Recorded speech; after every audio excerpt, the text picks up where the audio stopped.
దేవుని స్తోత్రం. హల్లెలూయా. ప్రభు నామానికి స్తోత్రాలు. మరి ఆన్లైన్ ఆరాధన ద్వారా మీ గృహాలలో ఇక్కడ వచ్చిన ప్రియ సహోదరి సహోదరులందరూ కూడా నా హృదయపూర్వకమైన వందనాలు. దేవుని యొక్క దివ్యాశీస్సులు మన జీవితంలో కలుగును గాక. మరి ప్రియులారా, ఈరోజు లాక్డౌన్ వల్ల మరి మనం అందరం కూడా మందిరంలో ఆరాధించుకోలేని స్థితిలో ఉన్నాం కనుక ఈ ఆన్లైన్ ఆరాధన ద్వారా మనం అందరం కూడా మీ గృహాలలో మరి మనందరం కలిసి దేవుని ఆరాధించుకునే గొప్ప సమయానికి వచ్చాం. ఈరోజు శుక్రవారం వాగ్దండన ఉపవాస ప్రార్థన, మనందరం కూడా ఆరాధన సిద్ధపడదాం. మరి మీ గృహాల్లో మరి దయచేసి అందరూ ప్రార్థన ఉన్నారని ఆశపడుతున్నాను. దయచేసి ఆన్లైన్ ఆరాధనలో మరి పాటలు కానీ, ప్రార్థనలో కానీ, వాక్యంలో కానీ పూర్తిగా ఏకీభవించండి. మీరేదో యూట్యూబ్లో వీడియోలు చూసి స్కిప్ చేస్తున్నట్టుగా స్కిప్ చేయొద్దు. అలా ఉంటే మీరు ఆరాధనలో పాల్గొన్నట్టు కాదు. ప్రతి పాటలోనూ మీరు ఏకీభవించాలి, ప్రార్థనలో ఏకీభవించాలి, వాక్యంలో కూడా మీరు ఏకీభవించాలి. అప్పుడే మీరు ఆన్లైన్ ఆరాధన శుక్రవారం ఆదివారం ఆరాధన ఉన్నట్టు మరి దేవుని యొక్క కాపుదలు మీకు ఉంటుంది. దయచేసి ఎవరు కూడా మిస్ చేయొద్దు, స్కిప్ చేయకుండా చూడండి. మరి మీరు విన్న వాక్యాన్ని ఆత్మీయ మేలు మీరు కామెంట్స్ రూపంలో తెలియచేయండి. ప్రతి ఒక్కరు కూడా మరి యూట్యూబ్ ఛానల్లో హోలీ జీసస్ బ్లడ్ సామ్య పాస్టర్ శామ్యుయల్ రాజ్ అనే యొక్క యూట్యూబ్ ఛానల్ మీరు సబ్స్క్రైబ్ చేసుకుని మరి బెల్ సింబల్ ప్రెస్ చేయడం ద్వారా మీకు డైరెక్ట్ అప్డేట్స్ వచ్చేస్తుంటాయి. ప్రభు చిత్తం మీద ఇంకా అనేకమైన వీడియోలు చేయాలని ఆశపడుతున్న దేవుడు అవకాశం ఇస్తే దాని గురించి కూడా మీరు అందరూ ప్రార్థన చేయండి. మరి ప్రతి ఒక్కరు కూడా మనం ఈ సమయంలో ప్రార్థన సిద్ధపడదాం. దేవుడు మిమ్మల్ని దీవించను గాక. ఆమేన్. మహాగణుడు అయిన తండ్రి, మహోన్నతుడైన ప్రభా, నీ మహాగణమైన ప్రేమ కలిగిన, ప్రభావం కలిగిన, అధికారం కలిగిన నీ పరిశుద్ధమైన నామానికి స్తోత్రాలు తండ్రి. బేబేలు కొలది దూతలతో, పరిశుద్ధులతో, సెరుపులతో, కెరూబుల మధ్య అత్యున్నతమైన సింహాసనం మీద ఆసనుడివై యెహోవా పరిశుద్ధుడు, పరిశుద్ధుడు, పరిశుద్ధుడు, పరిశుద్ధుడు అంటూ గాన ప్రతిగానముల మధ్య స్థుతిగానాలు పొందుతున్న గొప్ప దేవుడా, తండ్రి, కుమార, పరిశుద్ధాత్మ త్రియేక దేవుడు యేసురాజానికి స్తోత్రములు తండ్రి. ఈరోజు శుక్రవారపు వాగ్దండనం అయినా ఉపవాస ప్రార్థన బట్టి మేమందరం కూడా నీ సన్నిధిలో ఈ రీతిగా ఆన్లైన్ ఆరాధన ద్వారా మరి నీ ప్రియ బిడ్డల గృహంలో ప్రతి విశ్వాసితో మేమందరం కూడి నిన్ను ఆరాధించుకున్న గొప్ప ధన్యతను, భాగ్యమునిచ్చినందుకు స్తోత్రాలు. ప్రభా, మేము నత్తి పెదవులు గల వాళ్ళం గనక ఇలా ఆరాధించిన మాకు తెలియదు గనక ఈ సమయంలో జరిగిన ఆరాధన ప్రార్థన అందరిలో మీకు కాపుదలు దయచేయండి. ముఖ్యంగా ప్రభా, ఇక్కడ వాక్యం తండ్రి నేను రికార్డ్ చేస్తున్న సమయంలో కానీ, ప్రభా ఈ సమయంలో తండ్రి ఇక్కడున్న మరి సహోదరుల విషయంలో కానీ, అలాగే ప్రభు సహాయంగా ఉన్న బిడ్డల విషయంలో కానీ, మరి అలాగే తండ్రి ఆన్లైన్ ద్వారా ఈ వాక్యాన్ని వీక్షిస్తూ ఈ ఆరాధనలో పాల్గొంటున్న బిడ్డల విషయంలో కానీ మీ గొప్ప కృప కాపుదలు ఎల్లప్పుడూ తోడు ఉంచమని, మీ పరిశుద్ధాత్మను, మీ దేవదూతలను మా చుట్టూ ఖడ్గం పెట్టి కావలు ఉంచమని, ఈ ప్రార్థన అంతా ఈ మహిమార్థం నడిపించమని యేసు నామములో మిక్కిలి వినయంగా బ్రతిమలాడి ప్రార్థించి వేడుకున్నాను పరమ తండ్రి. ఆమేన్. హల్లెలూయా. ఈ సమయంలో మనమందరం కూడా మంచి పాటల ద్వారా దేవుని మహిమపరుచుకుందాం. పరిశుద్ధుడవై మహిమా ప్రభావములకు పాత్రుడు. ఈ పాట ద్వారా దేవుని మహిమపరుచుకుందాం. అందరూ కూడా చప్పలు కొడుతూ దేవుని మహిమపరిచి అందరూ నాకుతో ఏకీభవించాలి. దేవుని స్తుతించుతాం.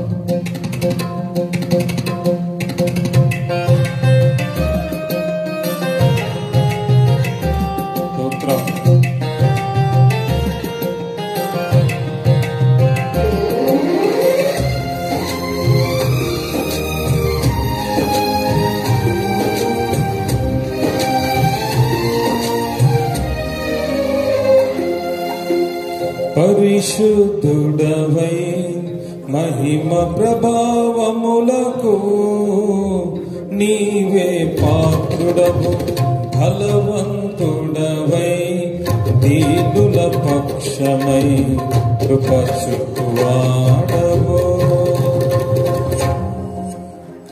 పరిశుద్ధుడవై మహిమ ప్రభావములకు నీవే పాత్రుడవు, బలవంతుడవై దీనుల పక్షమై కృప చూపువాడవు. దయాళుడవై ధారాళముగా నన్ను దీవించి నిన్న శ్రీమంతుడా ఆరాధన నీకే నా యేసయ్యా స్తుతి ఆరాధన నీకే నా యేసయ్యా సేవించదు నిన్నే నా పూర్ణ హృదయముతో సేవించదు నిన్నే నా పూర్ణ హృదయముతో పరిశుద్ధుడవై మహిమ ప్రభావములకు నీవే పాత్రుడవు బలవంతుడవై దీనుల పక్షమై కృప చూపువాడవు. అందరూ దేవుని మహిమపరుచుకుందాం, స్తుతిద్దాం. హల్లెలూయా స్తోత్రం.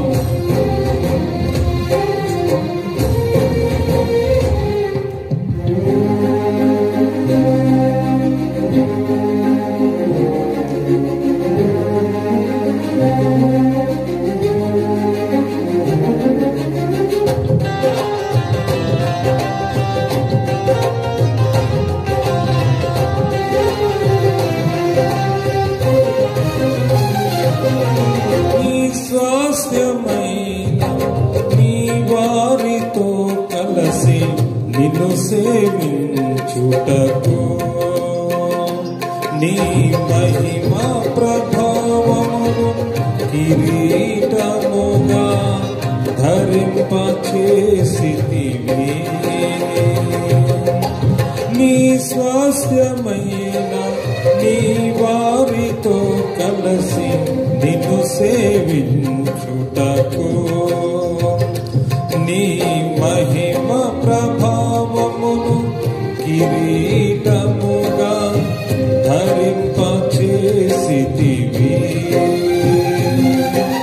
శాశ్వత కాలము వరకు నీ సంతతిపై దృష్టి నిలిపి నీ దాసుల ప్రార్థనలు సఫలము చేసినవి.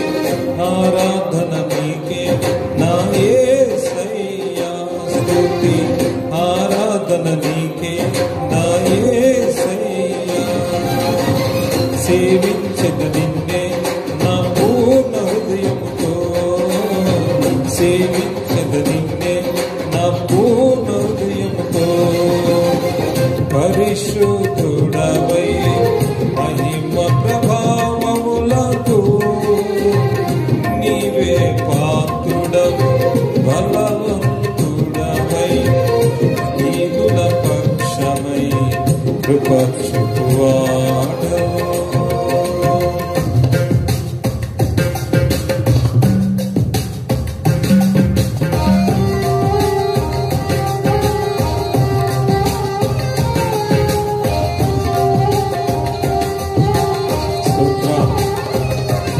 అందరూ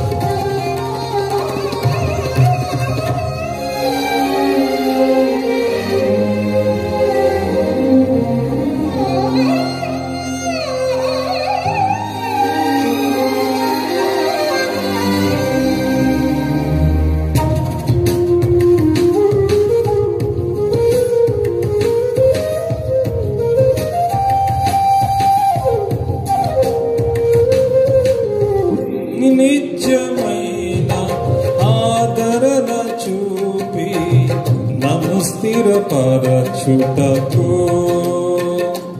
నీ కరుణా కటాక్షమును నాపై కురిపించి నన్ను ప్రేమించితివి.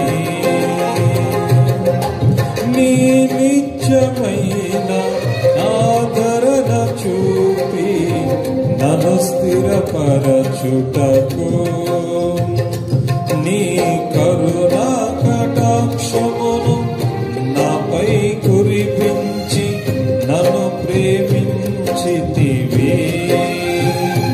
నాకు ప్రయోజనము కలుగచేయుటకు నీ ఉపదేశమును బోధించి నీ దాసుని ప్రాణమును సంతోషపరచితివి.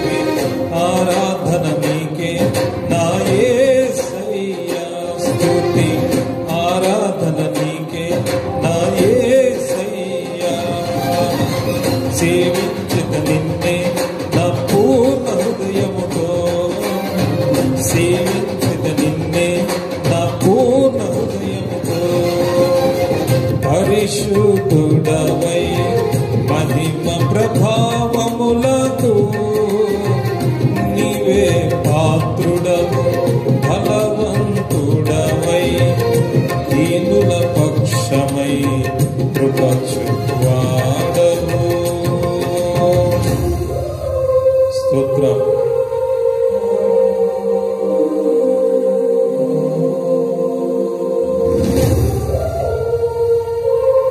హల్లెలూయా.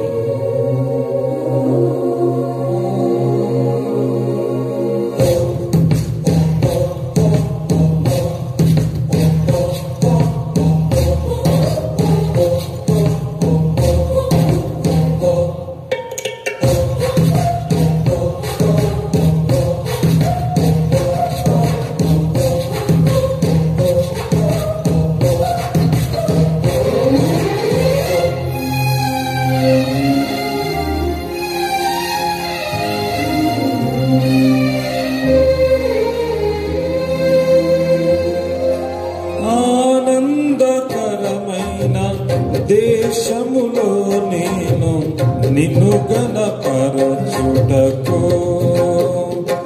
నీ మహిమాత్మతో నింపి సురక్షితముగా నన్ను నివసింపచేసితివి. ఆనందకరమైన దేశములో నేను నిన్ను గణపరచుటకు, నీ మహిమాత్మతో నింపి సురక్షితముగా నన్ను నివసింపచేసితివి. మేఘవాహనుడవై వచ్చు వరకు నీ కనిపెట్టుచుందును, నీ కోసము నీ దాసుల కాంక్షను సంపూర్ణ పరచెదవు. ఆరాధన నీకే నా యేసయ్యా స్తుతి, ఆరాధన నీకే నా యేసయ్యా. సేవించద నిన్నే నా పూర్ణ హృదయంతో, సేవించద నిన్నే నా పూర్ణ హృదయంతో. పరిశుద్ధుడవై మహిమ ప్రభావములకు నీవే పాత్రుడవు, బలవంతుడవై దీనుల పక్షమై కృప చూపువాడవు. దయాళుడవై ధారాళముగా నన్ను దీవించిన శ్రీమంతుడా, ఆరాధన నీకే నా యేసయ్యా స్తుతి, ఆరాధన నీకే నా యేసయ్యా, ఆరాధన నీకే నా యేసయ్యా స్తుతి, ఆరాధన నీకే నా యేసయ్యా. దేవుని స్తోత్రం. హల్లెలూయా. దేవుని స్తోత్రం. హల్లెలూయా. దేవుని ప్రేమించే వారికి అనగా ఆయన సంకల్పించకుండా పిలువబడిన వారికి మేలు కలుగుటకే సమస్తం సమకూడి జరుగుతుంది. రోమా 8:8 వచ్చింది. బట్టి దేవునికి మేము కలుగుగా.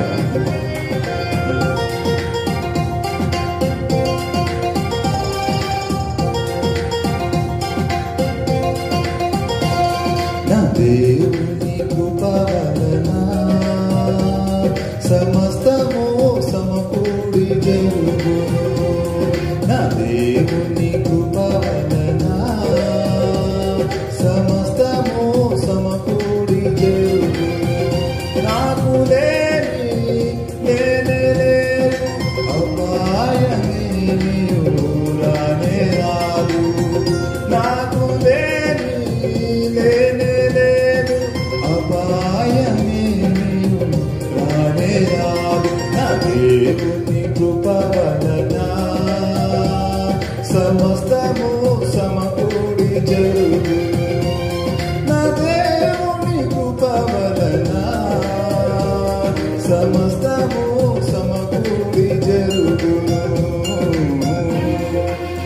స్తోత్రం.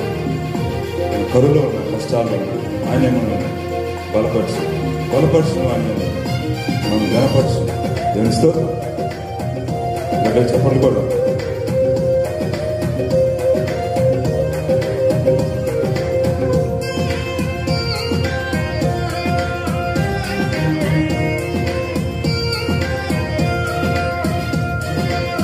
కరువులో కష్టాలలో ఆయనే నన్ను బలపరచును. కరువులో కష్టాలలో ఆయనే నన్ను బలపరచును. ఆయనే నన్ను బలపరచును. ఆయనే నన్ను ఘనపరచును. ఆయనే నన్ను బలపరచును. ఆయనే నన్ను ఘనపరచును. నా దేవుని కృప వలన సమస్తము సమకూడి జరుగును. నా దేవుని కృప వలన సమస్తము సమకూడి జరుగును. దేవుని స్తోత్రం.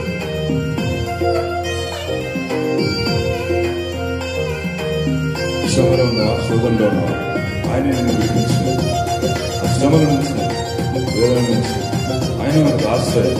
దేవుని స్తోత్రం.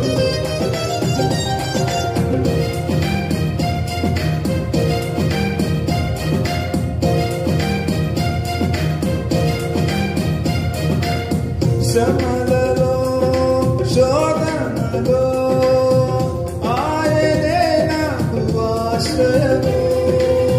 శ్రమలలో శోధనలో ఆయనే నాకు ఆశ్రయము. ఆయనే నాకు ఆశ్రయము. ఆయనే నాకు నడిపించును. ఆయనే నాకు ఆశ్రయము. ఆయనే నాకు అతిశయము. నా దేవుని కృప వలన సమస్తము సమకూడి జరుగును. నా దేవుని కృప వలన సమస్తము సమకూడి జరుగును. ఇరుకులో ఉన్న ఇబ్బందుల్లో ఉన్న ఆయన నిన్ను విడిపించి ఆయన నిన్ను నడిపించి. దేవుని స్తోత్రం. ఆమేన్.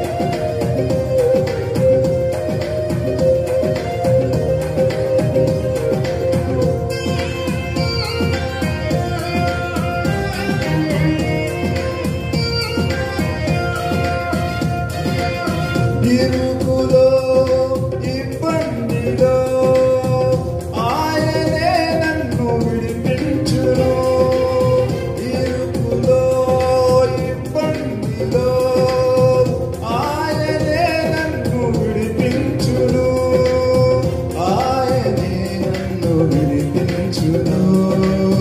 ఆయనే నన్ను నడిపించును. ఆయనే నన్ను విడిపించును. ఆయనే నన్ను నడిపించును. నా దేవుని కృప వలన సమస్తము సమకూడి జరుగును.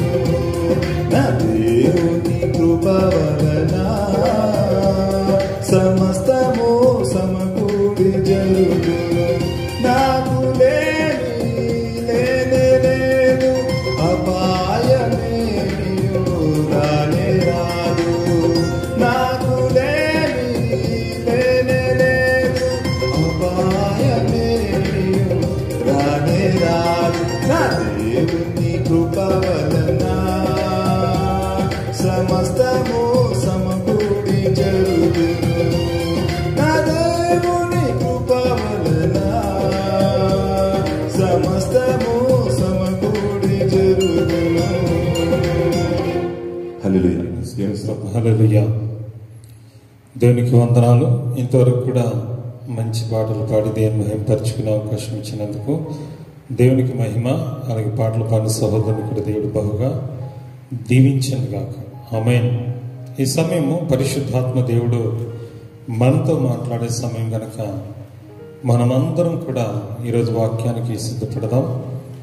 దేవుడు ఈరోజు మనతో మాట్లాడే అంశం ఏంటంటే పరిశుద్ధత కలిగి ఉండుట. పరిశుద్ధత కలిగి ఉండుట. పరిశుద్ధత కలిగి ఉండుటనే ఈ అంశాన్ని దేవుడు ఎందుకు మనతో మాట్లాడుతున్నాడంటే, ఈరోజు దేవుడు మనలో నివసించడానికి ఆయన ఇష్టపడుతున్నాడు.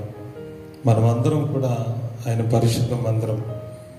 కానీ ఈరోజు ఈ మందిరాన్ని మనం పాడు చేస్తున్నాం కనుక ఆయన ఆత్మ మనలో నివసించలేనంతగా, మచ్చరపడినంతగా దేవునికి విరోధమైన స్థితి మనలో చాలా ఉంది. కనుక ఈరోజు చాలామంది పరిశుద్ధులమై ఉండలేకపోతున్నాం, దేవునికి దూరంగా ఉంటున్నాం. కానీ ఈరోజు మనతో మాట్లాడే అంశం ద్వారా సత్యాన్ని తెలుసుకుందాం, దేవునికి దగ్గర అవుదాం, దేవుని ఆత్మను మనలోకి ఆహ్వానిద్దాం. చూడండి, బైబిల్ గ్రంథంలో లేవి గ్రంథం, లేవి కాండము 19వ అధ్యాయము 1 నుంచి 4 వచనాలు చదువుతాం.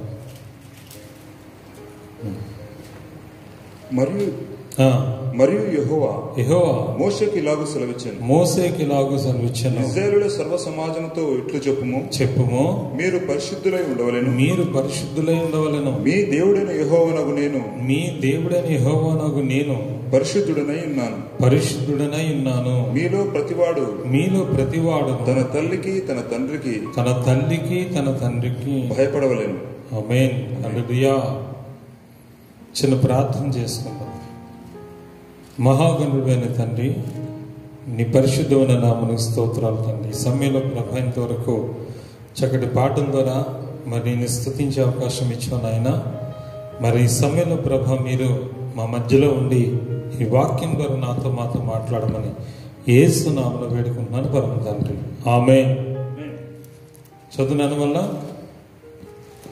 మరియు యెహోవా మోషేకి ఇలాగున సెలవిచ్చెను, ఇశ్రాయేలుల సర్వ సమాజముతో ఇట్లు చెప్పుము, మీరు పరిశుద్ధులై ఉండవలెను. మీ దేవుడైన యెహోవానగు నేను పరిశుద్ధుడనై ఉన్నాను. ప్రతివాడు తన తల్లికి తన తండ్రికి భయపడవలెను. నేను నియమించిన విశ్రాంతి దినములను ఆచరింపవలెను. నేను మీ దేవుడైన యెహోవాను. మీరు వ్యర్థమైన దేవతల తట్టు తిరగకూడదు. మీరు పోత విగ్రహములను చేసుకొనకూడదు. నేను మీ దేవుడైన యెహోవాను. హల్లెలూయా. ఇక్కడ దేవుడు మోషేకి సెలవిస్తున్న మాట ఏంటంటే, మీ దేవుడైన యెహోవాను నేను పరిశుద్ధుడనై ఉన్నాను గనక మీరును పరిశుద్ధులై ఉండుడి. నేను పరిశుద్ధుడను గనక మీరును పరిశుద్ధులై ఉండుడి అంటున్నాడు. దేవుడు మహాపరిశుద్ధుడు, చాలా గొప్ప పరిశుద్ధుడు. ఎంత పరిశుద్ధుడు అంటే ఆయన పరిశుద్ధత ముందు ఏది సాటరాదు ఈ లోకంలో. అంత గొప్ప పరిశుద్ధుడు, అంత గొప్ప తేజోమయుడు. ఆయన సృజించిన సూర్యునికి అంత తేజస్సుంటే ఆయన రవికోటి తేజుడు, అంటే కోటాను కోట్ల సూర్యకాంతి తేజోమయుడు. ఆయన అంత అతి పరిశుద్ధుడు కదా. ఎంత గొప్ప పరిశుద్ధుడు అని అంటే, ఆ రోజు ఇశ్రాయేలు ప్రజలతో దేవుడు మాట్లాడడానికి భూమి మీదకి దిగి వచ్చినప్పుడు మోషేతో అనేకమైన విషయాలు ఆయన తెలియజేశాడు. చూడండి, నిర్గమకాండము 19వ అధ్యాయము 10వ వచనం చూద్దాం. 19:10. యెహోవా మోషేతో నీవు ప్రజల యుద్ధకు వెళ్ళి నేడును రేపును వారిని పరిశుద్ధపరచము. వారు తమ బట్టలు ఉతుక్కొని 3వ నాటికి సిద్ధముగా ఉండవలెను. 3వ నాడు యెహోవా ప్రజలందరి కన్నుల ఎదుట సినాయి పర్వతం మీదకి దిగివచ్చును. నీవు చుట్టూ ప్రజలకు మేరను ఏర్పరిచి, మీరు ఈ పర్వతం ఎక్కవద్దు, దాని అంచును ముట్టవద్దు, భద్రం సుమి ఈ పర్వతం ముట్టు ప్రతి వానికి మరణ శిక్ష తప్పక విధింపబడవలెను. ఎవడనూ చేతితో దాన్ని ముట్టకూడదు. ముట్టిన వాడు రాళ్లతో కొట్టబడవలెను, లేక పొడవబడవలెను. మనుష్యుడు గాని మృగము గాని బ్రతకకూడదు. బూరధ్వని చేయనప్పుడు వారు పర్వతం యుద్ధకు రావాలని. దేని స్తోత్రం. హల్లెలూయా. చూడండి, ఇక్కడ దేవుడు ప్రజలను కలవడానికి మోషేతో దేవుడు మాట్లాడుతున్నాడు. మోషే, నేను ప్రజలను కలవడానికి దిగి పర్వతం మీదకి దిగి వస్తున్నాను. సీనాయి పర్వతం మహాపర్వతం, పెద్ద పర్వతం. అది చాలా భయంకరమైన పర్వతం. అది ఇప్పుడు అరేబియా దేశంలో ఉంది. ఇప్పటికే ఉంది ఆ సీనాయి పర్వతం. సౌదీ అరేబియా ప్రాంతంలో ఉంది సీనాయి పర్వతం.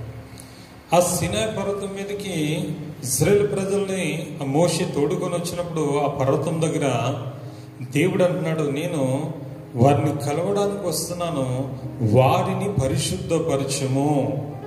వారు నేడును రేపును పరిశుద్ధపరచును వారు వస్త్రములు ఉతుక్కొని వారు పరిశుద్ధముగా ఉండాలి. నేను వారిని కలవడానికి వస్తాను. పైగా అయితే నేను ఆ కొండ మీదకి దిగి వచ్చినప్పుడు, కొండ శిఖరం మీదకి నేను దిగి వచ్చినప్పుడు, ఆ కొండ కిందన అంచుల దగ్గర కానీ ఏ మనుషులు రాకూడదు, ఏ జంతువు రాకూడదు. వస్తే చచ్చిపోతారు జాగ్రత్త అన్నాడు.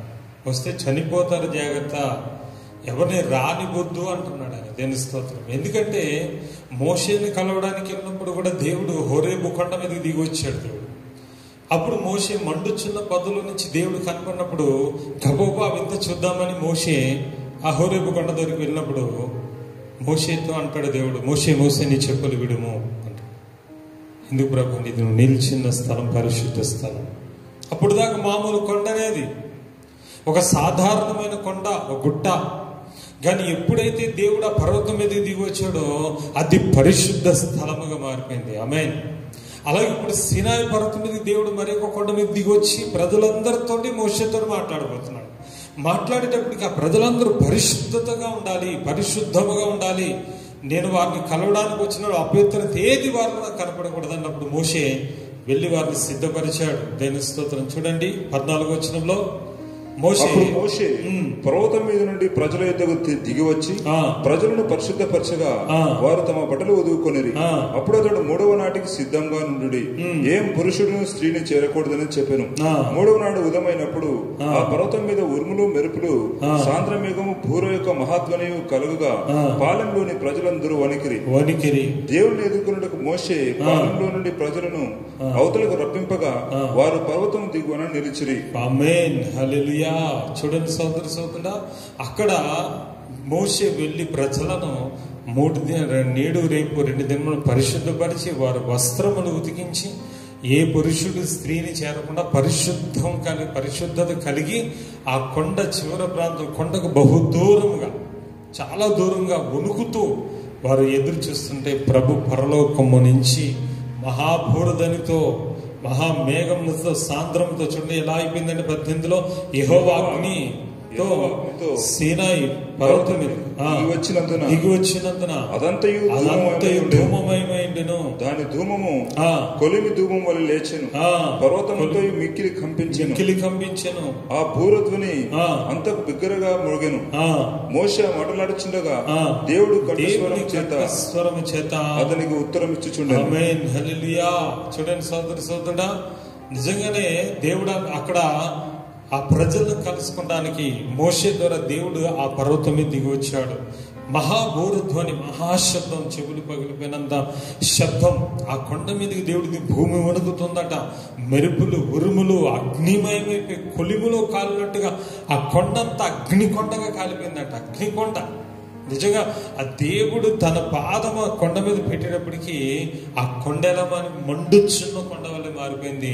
అది ఒక అగ్ని కొలిమిలా మారిపోయింది. మొత్తం పర్వతం అంతా కూడా ఎలా అంటే చూడండి, ఆ పొయ్యిలో ఉన్న ఆ నిప్పులు కాలినప్పుడు ఎంత ఎర్రగా ఉంటుంది. కొండంతా అంత భయంకరమైన అగ్నితో అది కాలిపోయిందంటే చూడండి సోదరి, ఎంత పరిశుద్ధుడు, ఎంత గొప్ప శక్తివంతుడు ఆ దేవుడు. అందుకే ఆ ప్రజలను దగ్గరికి రావద్దన్నాడు ఆయన. చూడండి 22లో యెహోవా వారి మీద పడకుండానట్లు యెహోవా యొద్దకు చేరు యాజకులు తమ తామే పరిశుద్ధపరచుకునవలెనని మోషేతో చెప్పగా మోషే యెహోవాతో, ప్రజలు సీనాయి పర్వతం ఎక్కలేరు, నీవు పర్వతమునకు మేరలను ఏర్పరిచి దాన్ని పరిశుద్ధపరచవలనని మాకు ఖండితంగా ఆజ్ఞాపించితివనెను. ఆమేన్. హల్లెలూయా. చూడండి సోదరుడా, దేవుడు అంటున్నాడు ఆ కొండ సమీపంగా ఎవరు రావద్దు, చనిపోతారు జాగ్రత్త.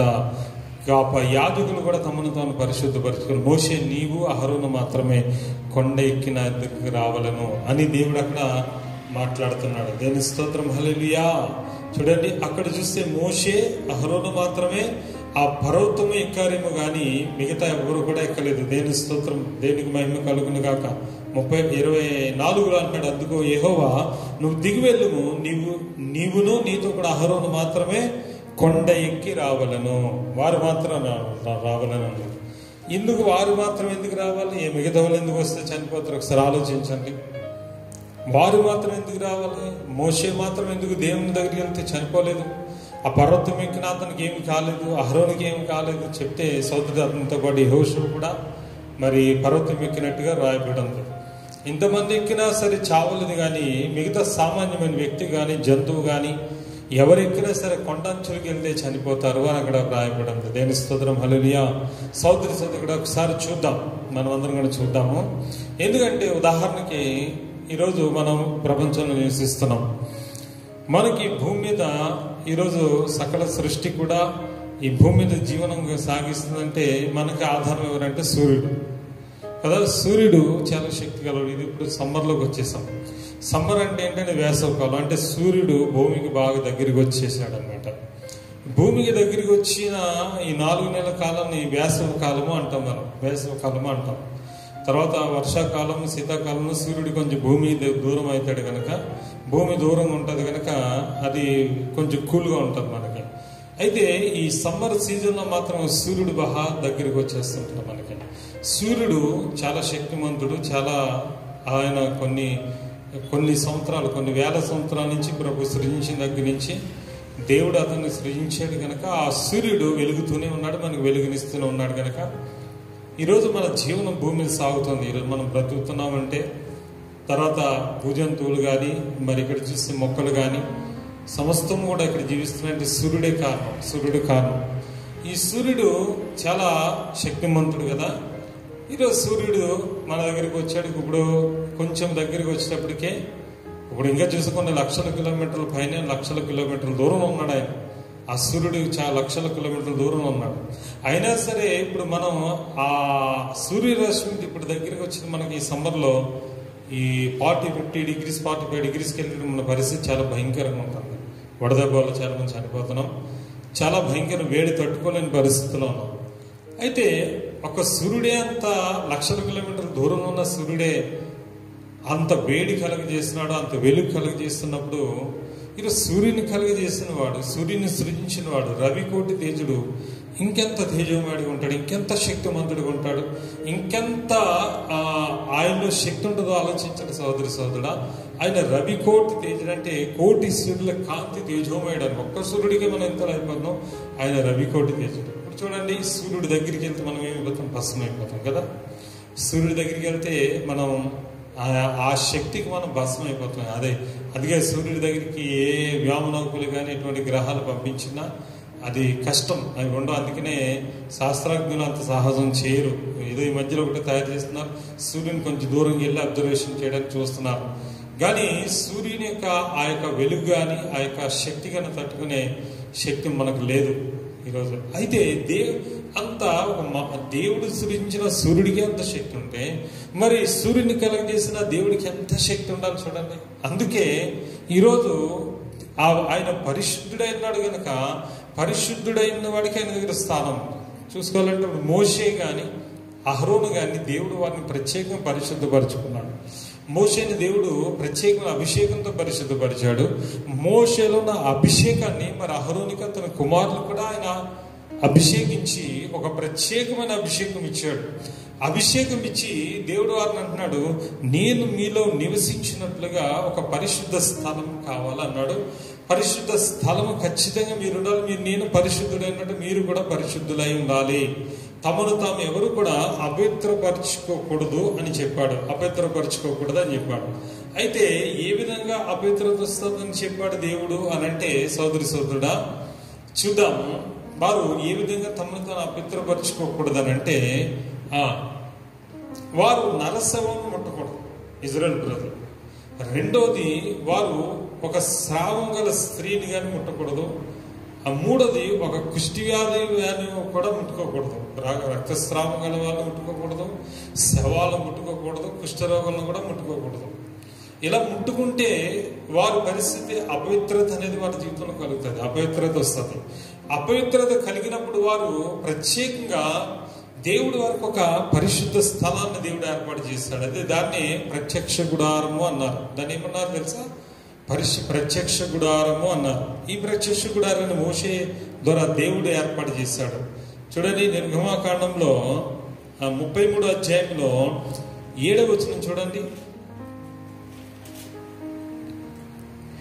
అంతటా మోషే గుడారమును తీసి పాలెం వెలుపలికి వెళ్లి పాలెంకు దూరంగా దాన్ని వేసి దానికి ప్రత్యక్షపు గుడారమును పేరు పెట్టాను. ఏమని ప్రత్యక్షపు గుడారం అని పేరు పెట్టాడట.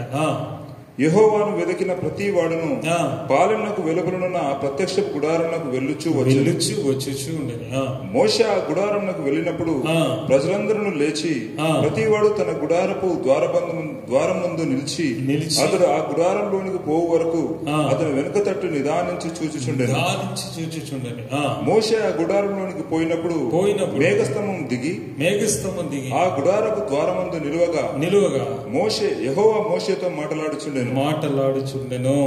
ప్రజలందరూ ఆ మేఘస్తంభము ఆ గుడారపు ద్వారంలో నిలుచుట చూచి లేచి ప్రతి వాడును తన గుడార ద్వారముందు నమస్కారం చేయుచుండెరి. మనుషుడు తన స్నేహితులతో మాట్లాడినట్టు యెహోవా మోషేతో ముఖాముఖిగా మాట్లాడుచుండెను. ఇక్కడ చూస్తే మోషే పాలెం వెలుపల అంటే కొంచెం దూరంగా ఆ గుడారం తీసి వెలుపల దాన్ని ఒక ప్రత్యేకమైన గుడారం కట్టించి దానిని ప్రత్యక్ష గుడారము అని పేరు పెట్టాడు. దానికి ఏమైనా పేరు పెట్టాడు?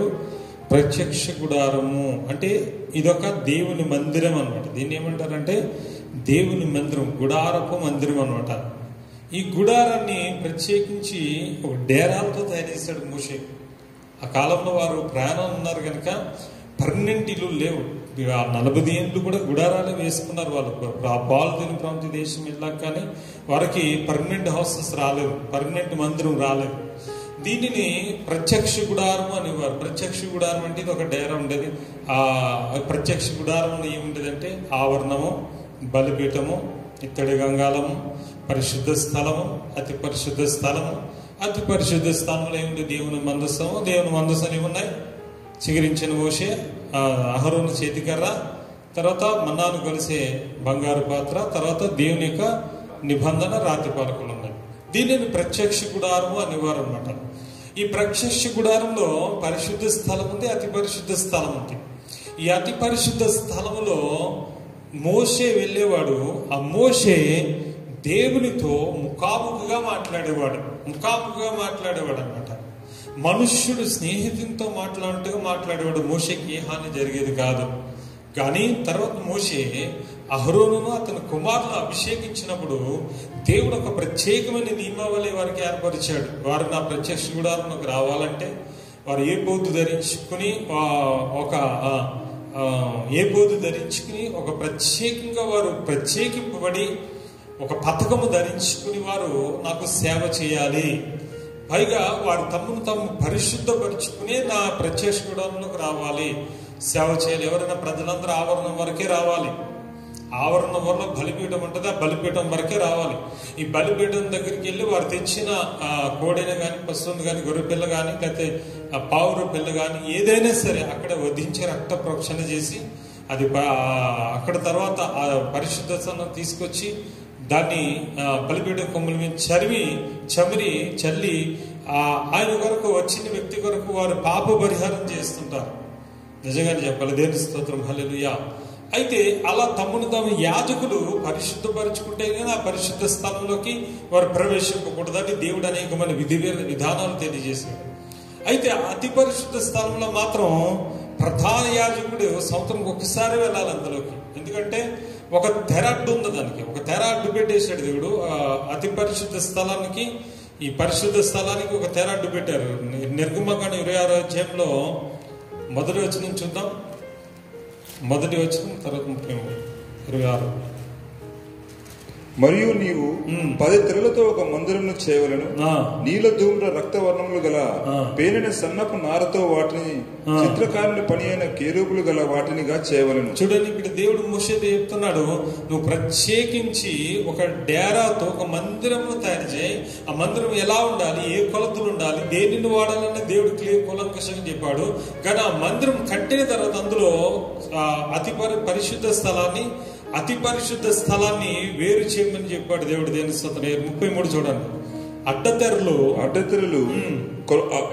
ఆ కొలుకులో కింద తగిలించి సాక్ష్యపు మందసము అడ్డతెరలోనికి తేవలను. ఆ అడ్డతెర పరిశుద్ధ స్థలమును అతి పరిశుద్ధ స్థలమును వేరు చేయవలను.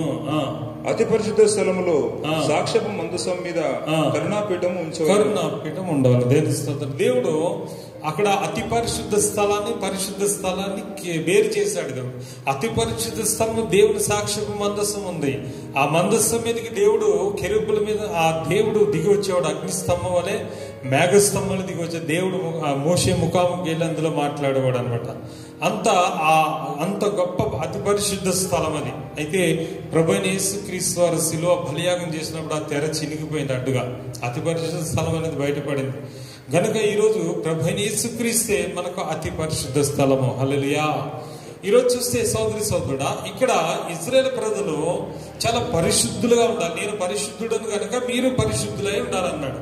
వారికి కొన్ని నియమాలు చెప్పాడు. ఏమేమి ముట్టుకోకూడదో, అసలు ఏమేమి తినకూడదో, ఏమేమి తాగకూడదో ప్రత్యేకించి వారికి చాలా విషయాలు తెలియజేశాడు. లేవికాండం 15వ అధ్యాయము 19వ వచనం.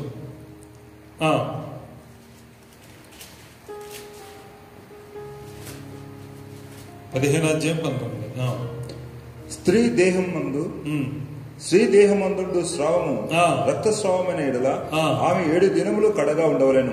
ఆమెను ముట్టు వారందరూ సాయంకాలం వరకు అపవిత్రులగుదురు.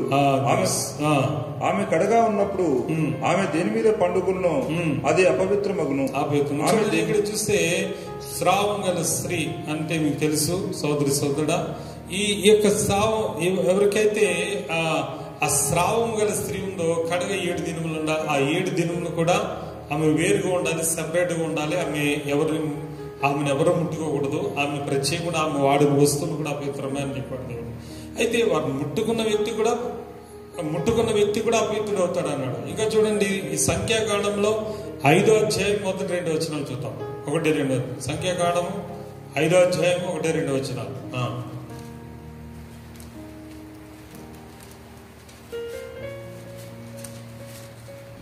5వ అధ్యాయం 1-2 వచనాలు.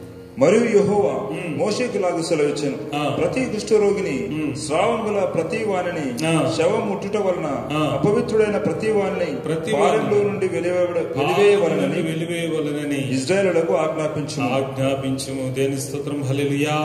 చూడండి, స్రావము గల స్త్రీని ముట్టినవాడు అపవిత్రుడే, నరసమును ముట్టినవాడు అపవిత్రుడే, కుష్ఠరోగిని ముట్టినవాడు కూడా అపవిత్రుడే. వానిని పాలెం నుంచి వెలివేయమని దేవుడు చెప్పాడు అనమాట. అయితే ఆ సమయంలో దేవుడు వారికి విధి విధానాలు నియమించాడు. ఎవరైనా కనుక అపవిత్రుడైన వాడు తను పరిశుద్ధపరచుకోవాలంటే దేవుడు ఆ కాలంలో దహన బలిని దేవుడు ప్రవేశపెట్టాడు. ప్రత్యేకంగా ఎర్రని పేని తీసుకొని దాన్ని వధించి దాన్ని భస్మం చేసి ఆ భస్మము చేత తమ్మును తాము పరిశుద్ధపరుచుకునే అవకాశం దేవుడు ఇచ్చాడు. మరి 7 దినములు అపవిత్రుడుగా ఉండిన వాడు ఆ భస్మము నీళ్ళ చేత తమ్మును తాము పరిశుద్ధపరుచుకుంటే మళ్ళీ పాలనలో ప్రవేశింపవచ్చు అని కూడా దేవుడు అనేక విధి విధానాలు, ధర్మశాస్త్ర సంబంధమైన విధి విధానాలు దేవుడు చాలా వాటిని నియమించాడు. దేవుని స్తోత్రం కలుగును గాక. హల్లెలూయా. అంటే ఈరోజు చూస్తున్న సోదరుడా, నరసమును ముట్టినవాడు అపవిత్రుడు, ఆ స్రావం గల స్త్రీని ముట్టినవాడు అపవిత్రుడు, తర్వాత చూస్తే కుష్ఠరోగిని ముట్టినవాడు కూడా అపవిత్రుడే. దేవుని స్తోత్రం కలుగును గాక. మరి ఈరోజు చూద్దాం సోదరుడా, మరి అలా చూస్తే ఆ రోజు ఇజ్రాయేల్ ప్రజలు బలి అర్పణల ద్వారా, పాప పరిహార బలి ద్వారా, దహన బలి ద్వారా, మనకు కావాల్సిన కళాల ప్రార్థన ద్వారా కూడా వారు తమను తాము పరిశుద్ధపరుచుకునేవారు. సంఖ్యాకాండం 19వ అధ్యాయము 1వ వచనం నుంచి. యెహోవా మోషే అహరోనులకు ఇలాగు సెలవిచ్చెను. అవును. యెహోవా ఆజ్ఞాపించిన ధర్మశాస్త్ర విధి ఏదనగా ఇజ్రాయేలు కలంకం లేనిదియు మచ్చలు లేనిదియు ఎప్పుడునూ కాడి మోయినదియు అయినా ఎర్రని పెయ్యను నీ యొద్దకు తీసుకుని రావాలనని వారితో చెప్పుము. మీరు యాజకుడని ఎలియాజరుకు దానిని అప్పగింపవలను. ఒకడు పాలెం వెలుపలికి దాన్ని తోలుకొని పోయి అతని ఎదుట దానిని వధించవలెను. యాజకుడని ఎలియాజరు దాని రక్తంలోనిది కొంచెం వేలితో తీసి ప్రత్యక్షపు గుడారం ఎదుట ఆ రక్తంలో కొంచెం 7 మార్లు ప్రోక్షింపవలెను. అతని కన్నుల ఎదుట ఒకడు ఆ పెయ్యను దహింపవలెను. దాని చర్మమును మాంసమును రక్తమును పేడయును దహింపవలెను. దేవుని స్తోత్రం. హల్లెలూయా. దేవుడు ఒక విధి విధానాలు వాళ్ళని పరిశుద్ధపరచుకోవడానికి ధర్మశాస్త్ర విధి విధానాలు తెలియజేశాడు. ఎప్పుడు కాడిపోయినదు ఎర్రనిది కాడిపోయినదైనా ఒక పెయ్యను తీసుకొని వారు యాజకుడని ఎలియాజరు తీసుకొచ్చి అతడు ఈ ప్రజల పక్షంగా దాన్ని తోలుకొని వచ్చిన తర్వాత దానిని వధించి ప్రత్యక్ష గుడారం మీద రక్తాన్ని కొంచెం వేలుతో ప్రత్యక్ష గుడారం మీద దాన్ని 7 మార్లు ప్రోక్షించి అతని కన్ను ఎదుట ఆ పెయ్యను దహింపవలను. దాన్ని చర్మమును మాంసము రక్తము పేడ దాన్ని మొత్తం దహించేసి దాన్ని బూడిది చేసేసాక ఆ బూడిదను చూడండి 9లో మరియు పవిత్రుడైన ఒకడు భస్మమును పోగు చేసి పాలెం వెలుపలను పవిత్ర స్థలమందును ఉంచవలెను. పాప పరిహార జలముగా ఇశ్రాయేలుల సమాజమునకు దాని భద్రం చేయవలెను. అది పాప పరిహారార్థ బలి. ఆ పేయ యొక్క భస్మమును పోగు చేసిన వాడు తన బట్టలు ఉదుకొని సాయంకాలం వరకు అపవిత్రుడై ఉండును. 11 ఏ నరసమునైనను ముట్టినవాడు 7 దినములు అపవిత్రుడై ఉండును. అతడు మూడవ దినమున ఆ జలముతో పరిశుద్ధి చేసుకుని 7వ దినమున పాపశుద్ధి చేసి 7వ దినమున పవిత్రుడగును. అయితే వాడు 3వ దినం పాపశుద్ధి చేసుకునే ఎడల 7వ దినం పవిత్రుడు కాడు. నరసమును ముట్టినవాడు అట్లు పాపశుద్ధి చేసుకునే వాడు యెహోవా మందిరమును అపవిత్రపరిచిన వాడగును. ఆ మనుషుడు ఇశ్రాయేలు కొట్టివేయబడను. దేవుని స్తోత్రం. హల్లెలూయా. చూడండి జాగ్రత్తగా సోదరు, ఎక్కడ అపరిశుభ్రత అనేది దేవుడు ఇశ్రాయేలు ప్రజలు ఉండకుండా చూశాడు ఆ కాలమందు. ఎందుకంటే తాను పరిశుద్ధుడై 40 ఏళ్ళు వారితో పాటు నడవడానికి ఇష్టపడుతున్నాడు దేవుడు వారిలో పరిశుద్ధత ఉంటేనే వారితో ఉండగలుగుతాడు. పరిశుద్ధత లేకపోతే వారిలో ఉండలేడు దేవుడు. ఎందుకంటే ఆయన మహాపరిశుద్ధుడు గనక ఒకవేళ వారు చేసిన దోషక్రియలు బట్టి వారు నేను సంహరిస్తానేమో, నేను రాను మోషే, దయచేసి నువ్వు తీసుకుని వెళ్ళిపో, నీకు తోడు ఉంటానే అన్నాడు. కానీ దేవుడు నిజంగా మోషే బతిమలాడితే బయలుదేరాడు. కానీ నేను మీ మధ్యలో నివసించాలంటే మీరు నా ఎడల పరిశుద్ధులై ఉండాలి. పరిశుద్ధులై లేకపోతే నేను మీతో రాలేను. ఒకవేళ మీరు పరిశుద్ధులుగా ఉండకపోతే నేను మిమ్మల్ని చంపుతానేమో. లేకపోతే అంటే ఆయన చంపడు, ఆయన పరిశుద్ధత వల్ల పాపం కలిగిన మీరు చనిపోతారు. ఆ ప్రత్యక్ష గుడారంలో వెళ్ళిన యాజకుడు కూడా సంవత్సరం ఒకసారి వెళ్ళినప్పుడు ఆ ప్రధాన యాజకుడికి ఏం చేసేవారు తెలుసా? ఆ లోపలికి ఒక తాడు కట్టి గంటించి పంపించేవారు ఆ లోపలికి. ఎందుకంటే తెలుసా, అతడు పాపము చేసిన వాడికి వెంటనే అక్కడ చనిపోతాడు. ఒకవేళ అతను తీసుకురావడానికి వెళ్ళిన కూడా చనిపోతాడు. అంత పరిశుద్ధ స్థలం అది. ఎందుకంటే దావీదు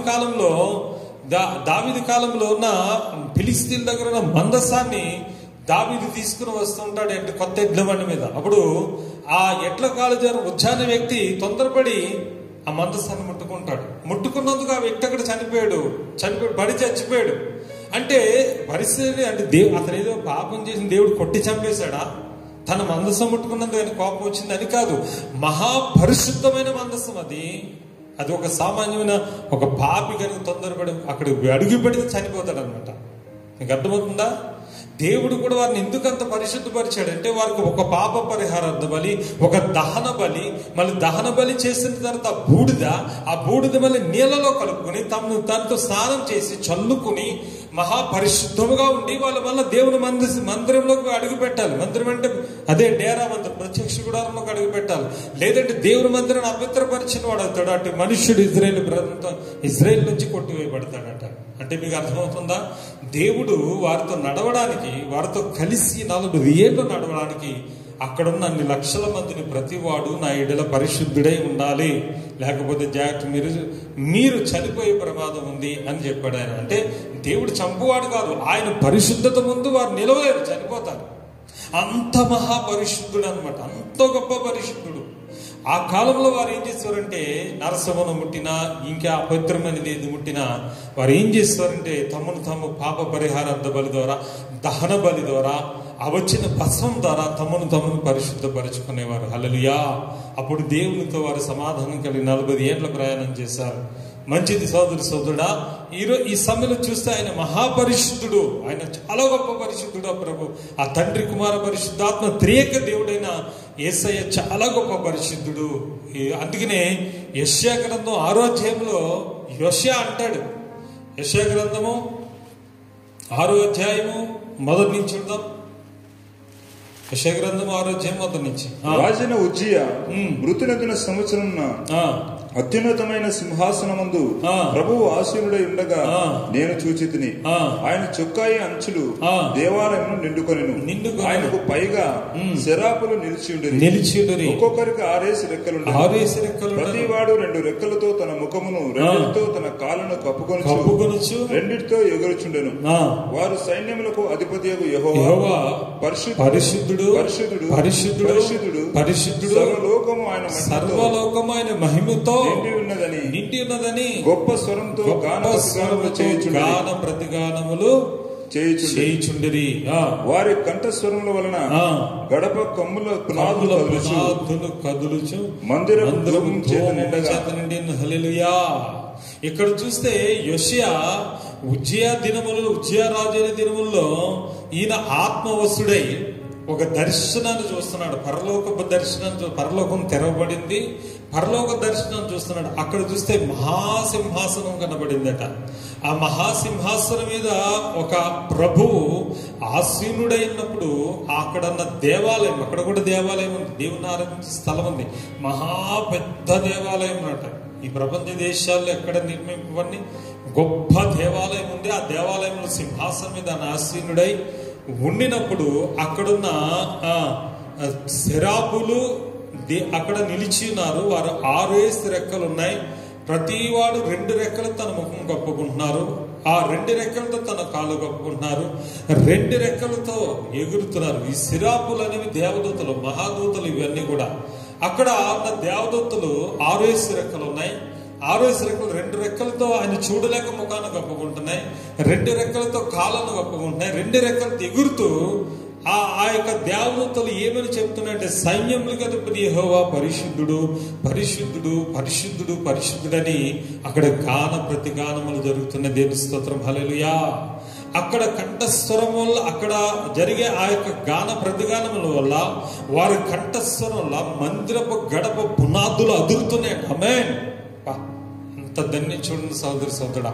అక్కడ కూడా పరలోకంలో కూడా దేవుని ఆరాధిస్తున్నారు, మహాఘనంగా ఆరాధిస్తున్నారు. గడప పునాదులు అదురుతున్నాయట. అది చూస్తే యోషియా భయపడిపోయాడు దర్శనం చూసి. ఎందుకంటే ఏమన్నాడు చూడండి కింద, అయ్యో అయ్యో నేను అపవిత్రమైన పెదవులు గలవాడను, అపవిత్రమైన పెదవులు గల జనుల మధ్య నివసించువాడను, నేను నశించి తిని రాజును సైన్యములకు అధిపతి యెహోవాను నేను కన్నులారా చూచి. అప్పుడు ఆ శరాపులతో ఒకడు ఏమంటాడంటే ఆయన, అయ్యో నేను చచ్చిపోతానేమో, అపవిత్రమైన పెదవులు గలవాడను, అయ్యో అపవిత్రమైన వాడను, అయ్యో నా అపవిత్రమైన జనుల మధ్య నివసించేవాడను, నేను నశించిపోతానేమో, నేను దేవుని చూసా నేను చనిపోతానేమో అనేసి భయపడిపోయి టెన్షన్ పడిపోతున్నాడు. ఎందుకంటే అపవిత్రమైన వాడు ఎవరైనా దేవుని చూస్తే చనిపోతాడు. అపవిత్రమైన వ్యక్తి కనుక దేవుని సన్నిధిని ప్రవేశిస్తే చనిపోతాడు. అది తెలుసు ధర్మశాస్త్ర ప్రకారం యోషియాకి. అది తెలిసి యోషియా భయపడుతున్నప్పుడు అక్కడ ఒక దేవదూత ఆలోచనలో, అప్పుడు ఆ శరాపులలో ఒకడు తాను బలిపీఠం మీద కారుతో తీసిన నిప్పును తీసి చేత పట్టుకొని నా ఎద్దకు ఎగురు వచ్చి నా నోటికి దాన్ని తగిలించి ఇది నీ పెదవులకు తగిలిన గనుక నీ పాపమునకు ప్రాయశ్చిత్తమాయెను, నీకు ప్రాయశ్చిత్తమాయెను, నీ దోషము తొలగిపోయెను. హల్లెలూయా, హల్లెలూయా. చూడండి సోదరుడా, అక్కడున్న బలిపీఠం మీద ఉన్న ఒక నుప్పును కారుతో పట్టుకుని ఒక దేవదూత తీసుకొచ్చి ఏం చేసిందంటే యెషయా పెదవులకు తగిలించిందట. ఎప్పుడైతే యెషయా పెద్దలకు ఆ నొప్పు తగిలిందో, ఆ బలిపీఠం మీద నొప్పు తగిలిందో, వెంటనే తన అపవిత్రత పోయి పరిశుద్ధుడైపోయాడు. దేవుని స్తోత్రం కలుగును గాక. హల్లెలూయా. నిజమే సోదరి సోదరుడా.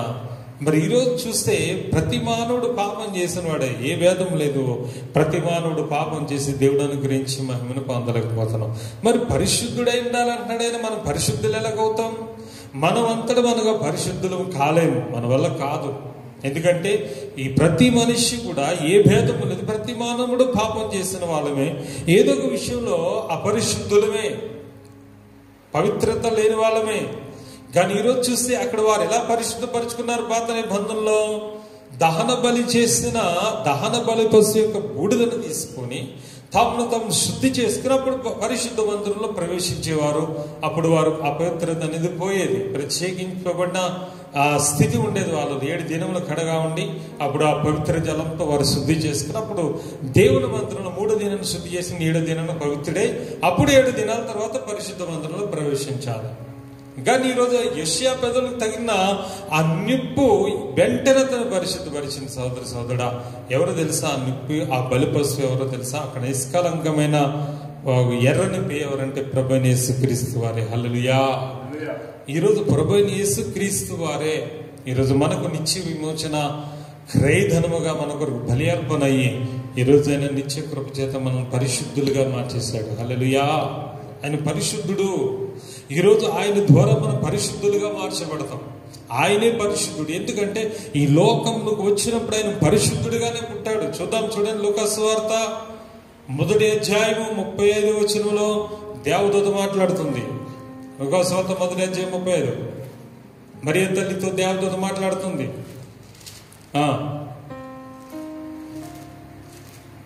సారీ, దూత పరిశుద్ధాత్మ నీ మీదకి వచ్చును, పరిశుద్ధాత్మ నీ మీదకి వచ్చును, సర్వోన్నతుని శక్తి నిన్ను కమ్ముకొనును, సర్వోన్నతుని శక్తి నిన్ను కమ్ముకొనును గనుక పుట్టబోవు శిశువు పుట్టబోవు శిశువు ఎలా ఉంటాడట? పరిశుద్ధుడై దేవుని కుమారుడు అనబడును. అదే దేవుని స్తోత్రం. హల్లెలూయా. దేవుడు ప్రభువైన యేసుక్రీస్తు వారిని లోకానికి పంపించినప్పుడు పరిశుద్ధుడిగా పంపించాడు. మన కొరకు మనం అపవిత్రులమని తెలుసు, మనం పాపులమని తెలుసు, మనం ఆయనతో నివసింపలేమని తెలుసు, మనం ఆయన దగ్గరికి కూడా చేరలేమని తెలుసు, ఒకవేళ వెళ్ళినా చనిపోతామని తెలుసు. ఎందుకో తెలుసా? ఏ కాలం ముందు ఏ నరుడు దేవుణ్ణి చూడలేదు, చూస్తే బ్రతకడు. మనిషి గనుక దేవుని చూస్తే బ్రతకడు, చనిపోతాడని బైబిల్ గ్రంథంలో చెప్తుంది. సోదరి సోదరుడా, గనుక తన వాక్యమునైనే తన వాక్యముని కుమారుడిని కృపాసత్య సంపన్నుడైన ప్రభువైన యేసుక్రీస్తును మరియ తల్లి గర్భమందు ప్రభువైన యేసుక్రీస్తును మన కొరకు ఆయన పంపించాడు. ఆ మరియ తల్లి అడిగింది, అమ్మా నేను కన్యకను కదా, నాకు ఎలా గర్భం వస్తుంది అని అంటే, అమ్మా భయపడకు, నువ్వు పరిశుద్ధాత్మ వల్ల మాత్రమే గర్భవతి అవుతావు. ఏ పురుషుడిని తాకడు, ఏ మనిషి వల్ల నువ్వు గర్భవతి కావు. పరిశుద్ధాత్మ దేవుడు నిన్ను తాకుతాడు. పరిశుద్ధాత్మ దేవుని వల్ల నువ్వు పరిశుద్ధాత్మ వల్లనే మాత్రమే గర్భం ధరిస్తావు. పరిశుద్ధాత్మ వల్ల గర్భం ధరిస్తావు. పుట్టబోవు శిశువు ఎలా ఉంటాడంటే పరిశుద్ధుడై ఉండాలి. ఆమేన్. హల్లెలూయా. ఆయన పరిశుద్ధుడిగా పుట్టాడు. ఈ లోకంలో పాపం లేనివాడిగా పుట్టాడు. ఈరోజు ఎవరి కొరకంటే నీ కొరకు, నా కొరకు ఆయన పరలోకం నుంచి ఈ లోకానికి పరిశుద్ధుడిగా వచ్చాడు. సోదరి సోదరుడా, ఆయన ఎంత పరిశుద్ధుడు అంటే నిజంగా చూడండి సోదరి సోదరుడా, ఇందాక చెప్పినట్టుగా నరసమును ముట్టితే అపవిత్రులు అవుతాం, అవును కదా. తర్వాత కుష్ఠరోగును ముట్టితే అపవిత్రులు అవుతాం.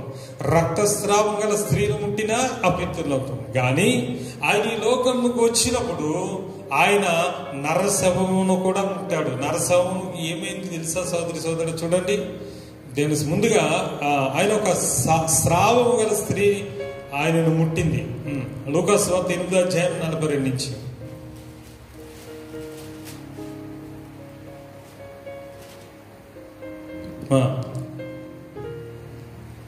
ఇంచుమించు 12 ఏళ్ల ఇడుగల తన యొక్కతే కుమార్తె చావు సిద్ధంగా ఉన్నది గనుక తన ఇంటికి రమ్మని ఆయనను బతిమాలుకొనెను. ఆయన వెలుచుండగా జనసమూహంలో ఆయన మీద పడుచుండేది. అప్పుడు 12 ఏళ్ల నుండి రక్తస్రావ రోగము గల ఒక స్త్రీ ఎవని చేతను స్వస్థత నొందనిదై ఆయన వెనుకకు వచ్చి ఆయన వస్త్రపు చెంగు ముట్టెను. వెంటనే ఆమె రక్తస్రావం నిలిచిపోయాను. దేవుని స్తోత్రం. హల్లెలూయా. ఇక్కడ చూడండి సోదరుడా, పాత నిబంధన గ్రంథంలో ఏం రాయబడింది? రక్తస్రావం గల స్త్రీని గనక ముట్టితే వాడు అపవిత్రుడు, వాడు మందిరంలో ప్రవేశింపకూడదు, వాడు పరిశుద్ధపరుచుకున్న తర్వాత మాత్రమే దేవుని మందిరంలో ప్రవేశించాలి అని అక్కడ రాయబడింది కదా. అయితే అదే సమయంలో ఒక యాయిర్ అనే వ్యక్తి వచ్చి తన కుమార్తె బాగాలేదని ఆమెకు ప్రేర్ చేయడానికి ఆ ప్రభుని తీసుకువెళ్తుంటే 12 సంవత్సరాల నుంచి రక్తస్రావం గల ఒక స్త్రీ వచ్చి ప్రభువారిని ముట్టింది. మరి ప్రభువారు అపవిత్రం అయిపోవాలి కదా, అపవిత్రం కాలేదు. ఆయనలో ఉన్న ప్రభావం వెళ్ళి ఆమెను స్వస్థపరిచింది. దేవుని స్తోత్రం. హల్లెలూయా. ఆయన ఒక ప్రభావం వెళ్ళి ఆయనను స్వస్థపరిచింది. అప్పుడు చూడండి 45లో ప్రభు అడుగుతున్నారు, నన్ను ముట్టినది ఎవరని యేసు అడగగా అందరూ మేము ఎరుగమన్నప్పుడు పేతురు వెళ్ళినవాడా, ఈ జనసమూహములను కిక్కిరేసి మీ మీద పడుచున్నారనగా యేసు ఎవడో నన్ను ముట్టెను, ప్రభావం నా నుండి ప్రభావం ఆయన నాలోని వెడలినదని నాకు తెలిసిన. దేవుని స్తోత్రం. హల్లెలూయా. చూడండి సోదరుడా, ఆ రక్తస్రావం గల స్త్రీ వచ్చి యేసు ప్రభువును ముట్టితే మరి ధర్మశాస్త్ర ప్రక్కన వాడు ఆయన ఏమవ్వాలి? అపవిత్రుడైపోవాలి. కానీ ఆ ప్రభువారిని ముట్టేటప్పటికి ఆ స్త్రీ పరిశుద్ధురాలు అయిపోయింది. హల్లెలూయా. అదే యేసుప్రభు. చూడండి, ఆ బలిపీఠ మీద నొప్పి ఎవరంటే యేసుప్రభువే. మన కొరకు బలైన గొర్రెపిల్ల ఆయన, మన కొరకు బలైన బలిపశు ఆయన, బలి అయిన గొర్రెపిల్ల గనక ఈరోజు యేసుక్రీస్తు గనక మనల్ని ముడితే మనం ఎంత పరిశుద్ధులమైనను ఆ ప్రభు మనలో ఉంటే ఖచ్చితంగా మనం పరిశుద్ధులుగా మారిపోతాం. ఈరోజు ఆ ప్రభావం అనేది యేసు ప్రభు నుంచి ఆ రక్తస్రావం గల స్త్రీకి వెళ్తే ఆమె పరిశుద్ధురాలు అయిపోయిన తర్వాత వచ్చి జరిగింది చెప్పింది, అయ్యా నేనే ముట్టానయ్యా అంటే, అమ్మ భయపడింది, విశ్వాసమే నేను స్వస్థపరిచింది, నువ్వు ధైర్యం కలిదానివే వెళ్ళాను. నిజమే. రెండవది, నరశవమును ముడితే వారు అపవిత్రులయ్యేవారు. నరశవమును ముడితే అపవిత్రులయ్యేవారు. దాన్ని ప్రత్యేకించి వారు ఈ కలాల భస్మంతో, అనగా దహన బలి చేసిన భస్మంతో తమను తాము పరిశుద్ధపరుచుకుని అప్పుడు 3వ దినం చేసుకుని 7వ దినాన వారు మందిరంలో ప్రవేశించారు. కానీ ఆ సమయంలో ఈ ప్రభు అయిన యేసుక్రీస్తు ఆ సహోదరికి మరి స్వస్థపరిచాక యాయిరింటికి వెళ్ళారు. యాయిరు కుమార్తె అప్పటికే చనిపోతే ఆ ప్రభువారు అన్నారు, ఆమె చనిపోలేదు కానీ ఆమె నిద్రపోతుంది, ఆమె దగ్గర నుంచి వెళ్ళిపోండి అని చెప్పాడు ఆయన. దేవుని స్తోత్రం. చూడండి 53లో, అదే అధ్యాయం 53లో, ఆమె చనిపోయినని వారు ఎరిగి ఆయనను అపహసించారు. అయితే ఆయన ఆమె చెయ్యి పట్టుకుని చిన్నదానా లెమ్మని చెప్పగా ఆమె ప్రాణము తిరిగి వచ్చాను కనుక వెంటనే ఆమె లేచాను. హల్లెలూయా. హల్లెలూయా. చూడండి సోదరుడా, ఇక్కడ ఒక యాయిరు కుమార్తె చనిపోయింది. 12 సంవత్సరాల బిడ్డ కూడా ఆమె రోగంతో చనిపోయింది. ఆమె దగ్గరికి వెళ్ళేటప్పుడు వారందరూ ఇంటి వారందరూ ఏడుస్తున్నారు, బాగా బాధపడుతుంటే ప్రభు అన్నాడు, ఆమె చనిపోలేదు, నిద్రపోతుందంటే చాలా మంది అపహాసం, ఏంటయ్యా చనిపోయిన బిడ్డను బట్టి నీ నిద్రపోతుందంటావేంటి, నీకు అనిపించా అని అడిగారు. అప్పుడు ఆయన వెళ్ళి వెంటనే చెయ్యి పట్టుకున్నాడు. నరశవాన్ని ముట్టుకోకూడదు యూదులు, ఇజ్రాయేల్ ముట్టుకోకూడదు, శవాన్ని ముట్టుకోకూడదు. వారు ఆ శవాన్ని ముట్టుకుంటే వారు ప్రత్యేకించి మళ్ళీ 7 దినాలు పరిశుద్ధపరుచుకున్న తర్వాత కానీ దేవుని మందిరంలోకి వెళ్ళకూడదు అన్నమాట. అయితే ప్రభు వారు వెళ్ళి ఆ శవాన్ని ముట్టుకున్నారు. ముట్టుకున్న వెంటనే ఏమైంది తెలుసా సోదరుడా, ఈయనలో ఉన్న ప్రభావం మళ్ళీ ఆ శవంలోకి వెళ్ళింది. ఈయన అపవిత్రుడు అవడం మానేసి ఆ శవంలో జీవం వచ్చేసింది, ఆమె తిరిగి బ్రతికింది. గట్టిగా దేవుని స్తోత్రం చెప్తాం. హల్లెలూయా. చూసారా సోదరుడా, అక్కడ ధర్మశాస్త్రం ఏం చెప్తుంది? స్రావం గల స్త్రీని ముట్టుకుని అపవిత్రులము, తర్వాత నరశవాన్ని ముట్టుకుని అపవిత్రులము అన్నాడు. మరి 3వది కుష్ఠరోగం గురించి చూద్దాం. చూడండి దేవుని స్తోత్రం. హల్లెలూయా. లోకాసువార్త 5వ అధ్యాయం 12 నుంచి చదువుతాం. ఆయన ఒక పట్టణంలో ఉన్నప్పుడు ఇదిగో కుష్ఠరోగంతో నిండిన ఒక మనుష్యుడుండెను. వాడు యేసును చూచి సాగిలపడి, ప్రభువా నీకు ఇష్టమైతే నన్ను శుద్ధినిగా చేయగలవని ఆయనను వేడుకొనెను. అప్పుడు ఆయన చెయ్యి చాపి వానిని ముట్టి, నాకు ఇష్టమే శుద్ధుడవు కమ్మనగానే కుష్ఠరోగము వాణిని విడిచెను. కుష్ఠరోగము వాణిని విడిచెను. హల్లెలూయా. హల్లెలూయా. చూడండి, మనం కూడా చెప్పాను ఈ వాక్యం. నాకు ఇష్టమే.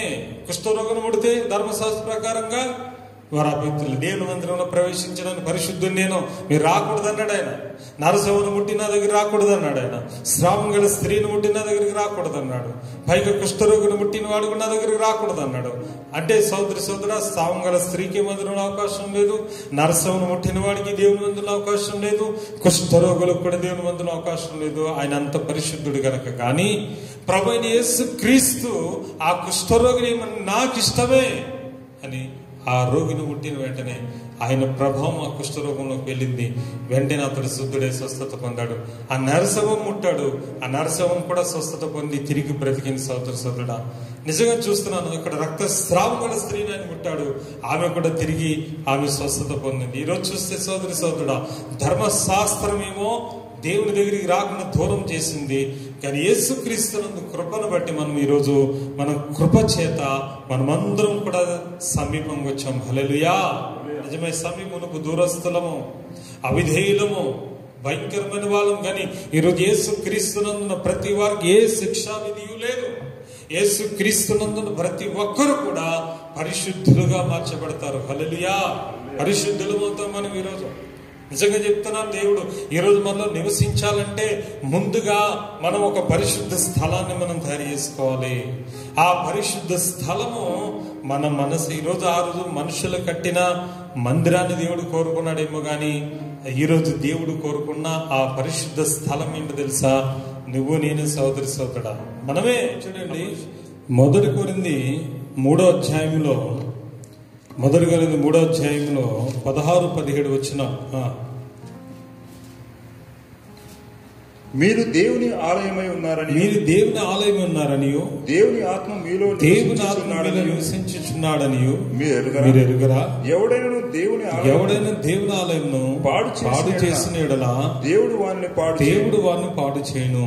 దేవుని ఆలయము పరిశుద్ధమైనది, మీరు ఆ ఆలయమై ఉన్నారు. దేని సంబంధించి చాలా జాగ్రత్తగా ఆలోచించాలి మనం. ఆ కాలముందు మనుషులు కట్టిన మందిరాల్లో దేవుడు పరిశుద్ధ స్థలం ఉండడానికి కోరుకున్నాడు. ఆ కాలముందు దేవుడు అక్కడ సేవింపబడ్డాడు. కానీ ప్రభువైన యేసుక్రీస్తు వారు ఈ లోకానికి వచ్చి మన పాపముల కొరకు ఆయన మరణించి చనిపోయి తిరిగి లేపబడి ఆయన పరలోక రాజ్యానికి వెళ్ళిపోయిన తర్వాత ఈరోజు ఒక మందిరాన్ని కోరుకుంటున్నాడు. ఆ మందిరం ఏంటి తెలుసా? నువ్వు నేనే. మందిరం కూడా దేవుడు ఒక మందిరముగా మార్చబడాలి. ఈరోజు ఆ మందిరం కోరుకున్న మందిరం అంటే మన దేహం. ఈ దేహమే దేవుని మందిరం అట. ఈ దేహము దేవుని ఆలయంగా కట్టబడాలట. ఎందుకంటే ఈ మందిరం పాడు చేస్తే దేవుడు మనల్ని పాడు చేస్తాడట. అయితే మనమందరూ దేవుని యొక్క ఆలయమును పరిశుద్ధముగా పరిశుద్ధ ఆలయముగా ఉండాలట. మనందరం కూడా ఆయన ఆలయం ఉండాలి. ఆలయం ఎలా ఉండాలి? పరిశుద్ధత కలిగి పరిశుద్ధంగా ఉండాలి.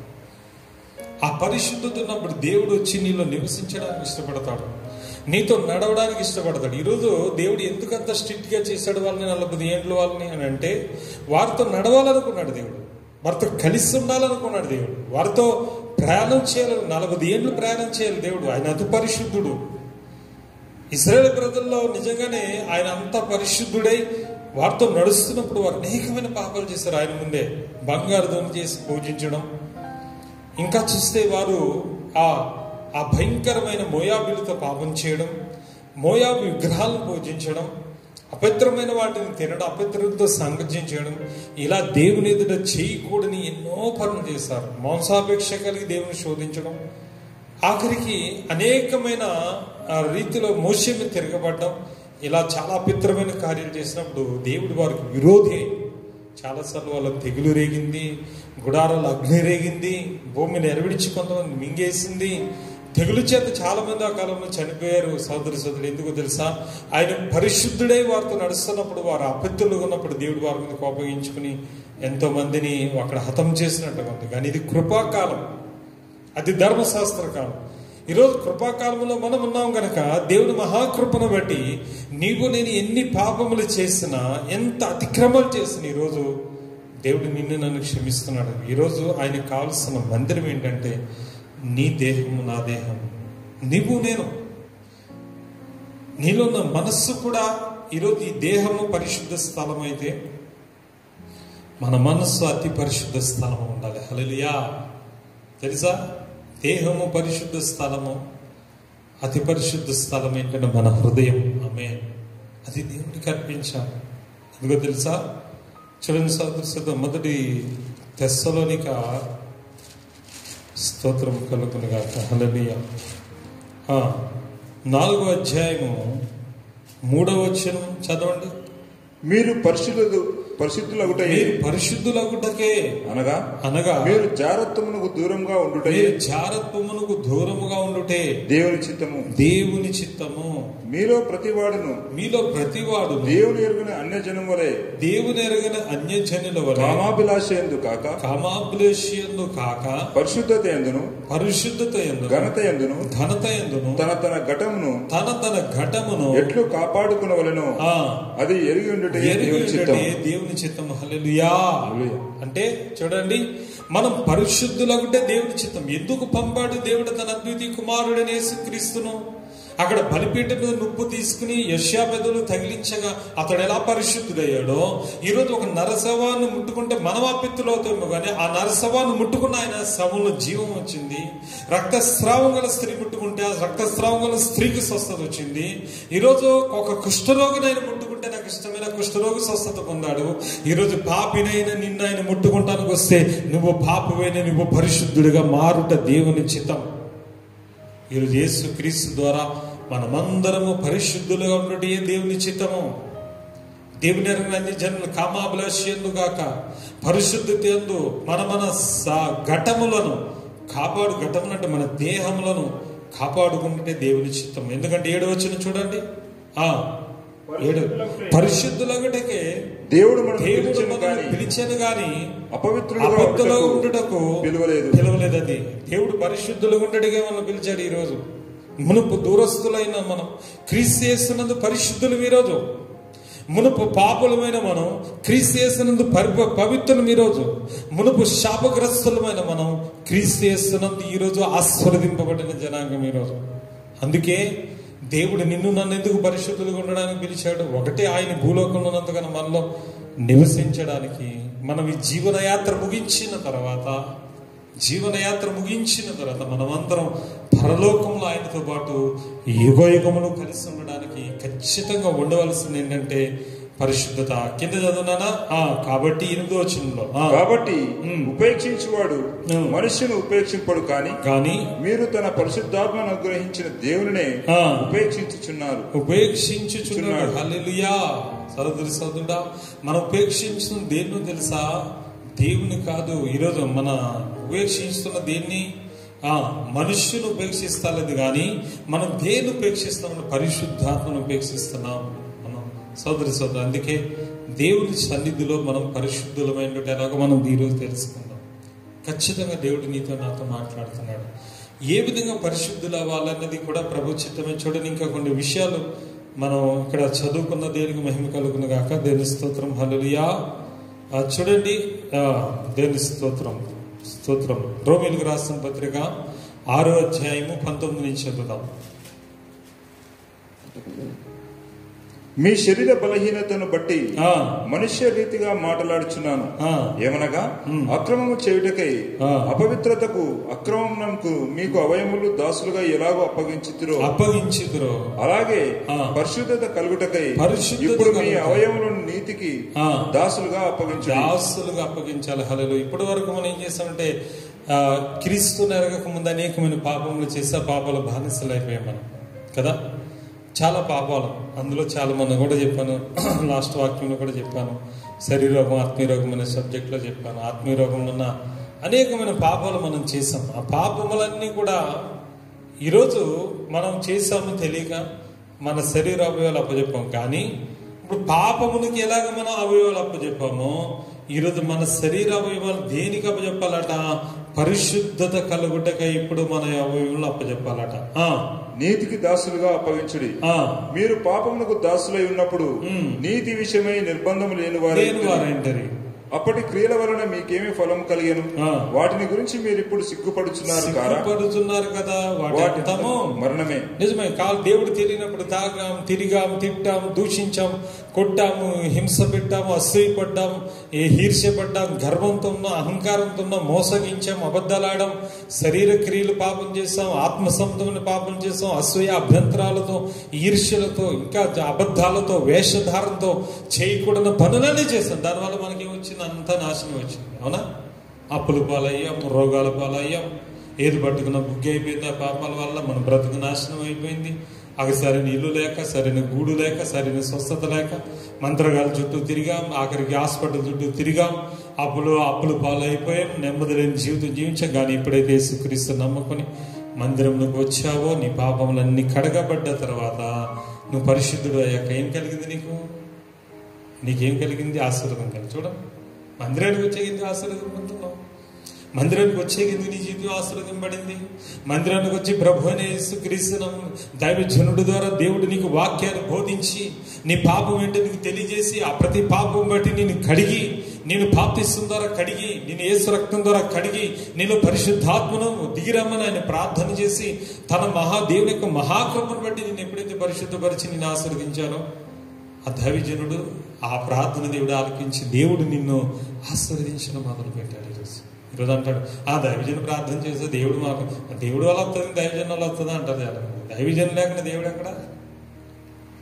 దైవజనులకి దేవుడు ఎలా వచ్చాడన్నా? దైవజనుడి ద్వారానే దేవుడు ప్రత్యక్షమవుతాడు. అక్కడ మోషే ద్వారానే దేవుడు అక్కడ ప్రత్యక్షమయ్యాడు. డైరెక్ట్ వెళ్ళి ఇజ్రాయెల్ ప్రజలు పిలవచ్చు కదా, పిలవలేదు. మోషే ఉండాలి అక్కడ, తనకు ప్రజలకు మధ్య ఆయన వారి పాపాలు క్షమించేవాడే ఉండాలి, వారి కొరకు ప్రార్థించేవాడే ఉండాలి. అందుకే దైవజనులు లేకుండా దేవుడు ఏమాత్రం పట్టించుకోడు. చాలా మంది పాపం వాళ్ళ అపోహలు కానీ దేవుడు వాళ్ళని క్షమించాలి, కానీ దైవజనుడు ప్రార్థన చేయకుండా మాత్రం ఆశీర్వాదం రాలేదు. దేని స్తోత్రం, హల్లెలూయా. దైవజనుడు వారి కొరకు క్షమించమని ప్రార్థించి ప్రభు పాదాలు పట్టుకుని వారికి రక్షణలోకి నడిపించి వాక్యం బోధించి వారి పాపాలని బాప్తిస్మం ద్వారా కడిగి యేసు రక్తం కళలు ప్రార్థన ద్వారా వారిని పరిశుద్ధపరిచాకే వారికి ఆశీర్వాదం వచ్చింది. వారు శ్రమ నుంచి, శోధన నుంచి, అప్పుల నుంచి, వారి యొక్క పాప బ్రతుకు నుంచి విడుదల పొందారు, స్వస్థత పొందారు. చాలా మంది జీవితాలు వెలుగుపడ్డారు. కానీ ఆ పాప క్రియల వల్ల మనకు నష్టం వచ్చింది. కానీ ఈరోజు సోదరుడా, పరిశుద్ధత కలగడం వల్ల చూడండి 21వ వచనంలో, అప్పటి క్రియల వల్ల మీకు ఏం ఫలం దొరికను? 22లో, అయినను ఇప్పుడు విమోచింపబడి దేవునికి దాసులైనందున పరిశుద్ధత కలుగుటయే మీకు ఫలము. పరిశుద్ధత కలుగుటయే మీకు ఫలము. దాని కలుగునుగాక. పరిశుద్ధత కలుగుటయే మీకు ఫలము. దాని అంతము నిత్య జీవము. హల్లెలూయా. ఇప్పుడు పరిశుద్ధత ఎందుకు కలగాలి? పరిశుద్ధులమై ఎందుకు ఉండాలి? ఆయన మేఘారూఢుడుగా, పరిశుద్ధుడుగా ఈ లోకమునకు త్వరగా రాబోతున్నాడు గనక మనమందరం పరిశుద్ధత కలిగి ఉంటేనే గన ప్రభుని చేరుకోలేం. ఆ మహిమ మేఘంలో మనం ప్రవేశింపలేం. నువ్వు ఎప్పుడైతే పరిశుద్ధత కలిగి ఉండడానికి నువ్వు ప్రయత్నం చేస్తావో సహోదరి సహోదరుడా, ధనంతం ఏంటంటే తెలుసా? నిత్య జీవము. హల్లెలూయా. పిలిచేవాడు మనల్ని దేన్ని? పరిశుద్ధులకి మనం పిలిచాడు. ఆయన పరిశుద్ధుడైన ప్రకారం మనము కూడా పరిశుద్ధులైన సమస్త ప్రవర్తన ఎందు పరిశుద్ధి. ఏలైనగా పాపం వలన వచ్చే జీతము మరణము. అయితే దేవుని కృపావరము మన ప్రభు అయిన యేసుక్రీస్తునందు నిత్య జీవము. చూడండి, పాపం వల్ల వచ్చే జీతం ఏంటంటే మరణం, రెండో మరణం అని చెప్పినట్టు. కానీ దేవుని కృపావరం ఏంటి తెలుసా? యేసుక్రీస్తునందు మనందరికీ నిత్య జీవం ఉంది. సోదరు చూడండి, మొదటి పేతురులోకి వెళ్దాం. మొదటి పేతురు మొదటి అధ్యాయము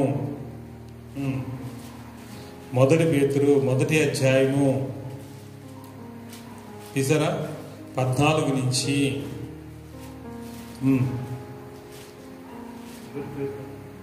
మొదటి పేతురు మొదటి అధ్యాయము 14.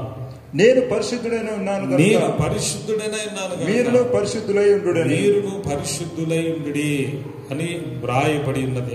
కాగా మీరు విధేయులకు పిల్లలై మీ పూర్వపు అజ్ఞాన దశలో మీకుండిన ఆశలను అనుసరించి ప్రవర్తింపక మిమ్మల్ని పిలిచిన వాడు పరిశుద్ధులై ఉన్న ప్రకారము మీరును సమస్త ప్రవర్తన యందు పరిశుద్ధులై ఉండుడి. అది దేని స్తోత్రం. హల్లెలూయా. ఇక్కడ చూస్తే మనను పిలిచిన వాడు పరిశుద్ధుడు గనక మనమును పరిశుద్ధులమై ఉండాలి. పూర్వ అజ్ఞాన దశలో మనకుండిన ఆశలను అనుసరించి అప్పుడు నడిచాం, కానీ ఇప్పుడు నడవకూడదు. ఇప్పుడు సమస్త ప్రవర్తన ఎందుకు కూడా పరిశుద్ధత కలిగి ఉండాలి. మాటల్లో పరిశుద్ధత కలిగి ఉండాలి. ఎక్కడ కూడా తొందరపడి మాటలు నీ నోటంట రాకూడదు. వీరేనందరూ దీవెన మాటలు మాట్లాడాలి, ప్రేమతో కూడిన మాటలు మాట్లాడాలి. ఎక్కడ అపవిత్రత చోటేయకూడదు.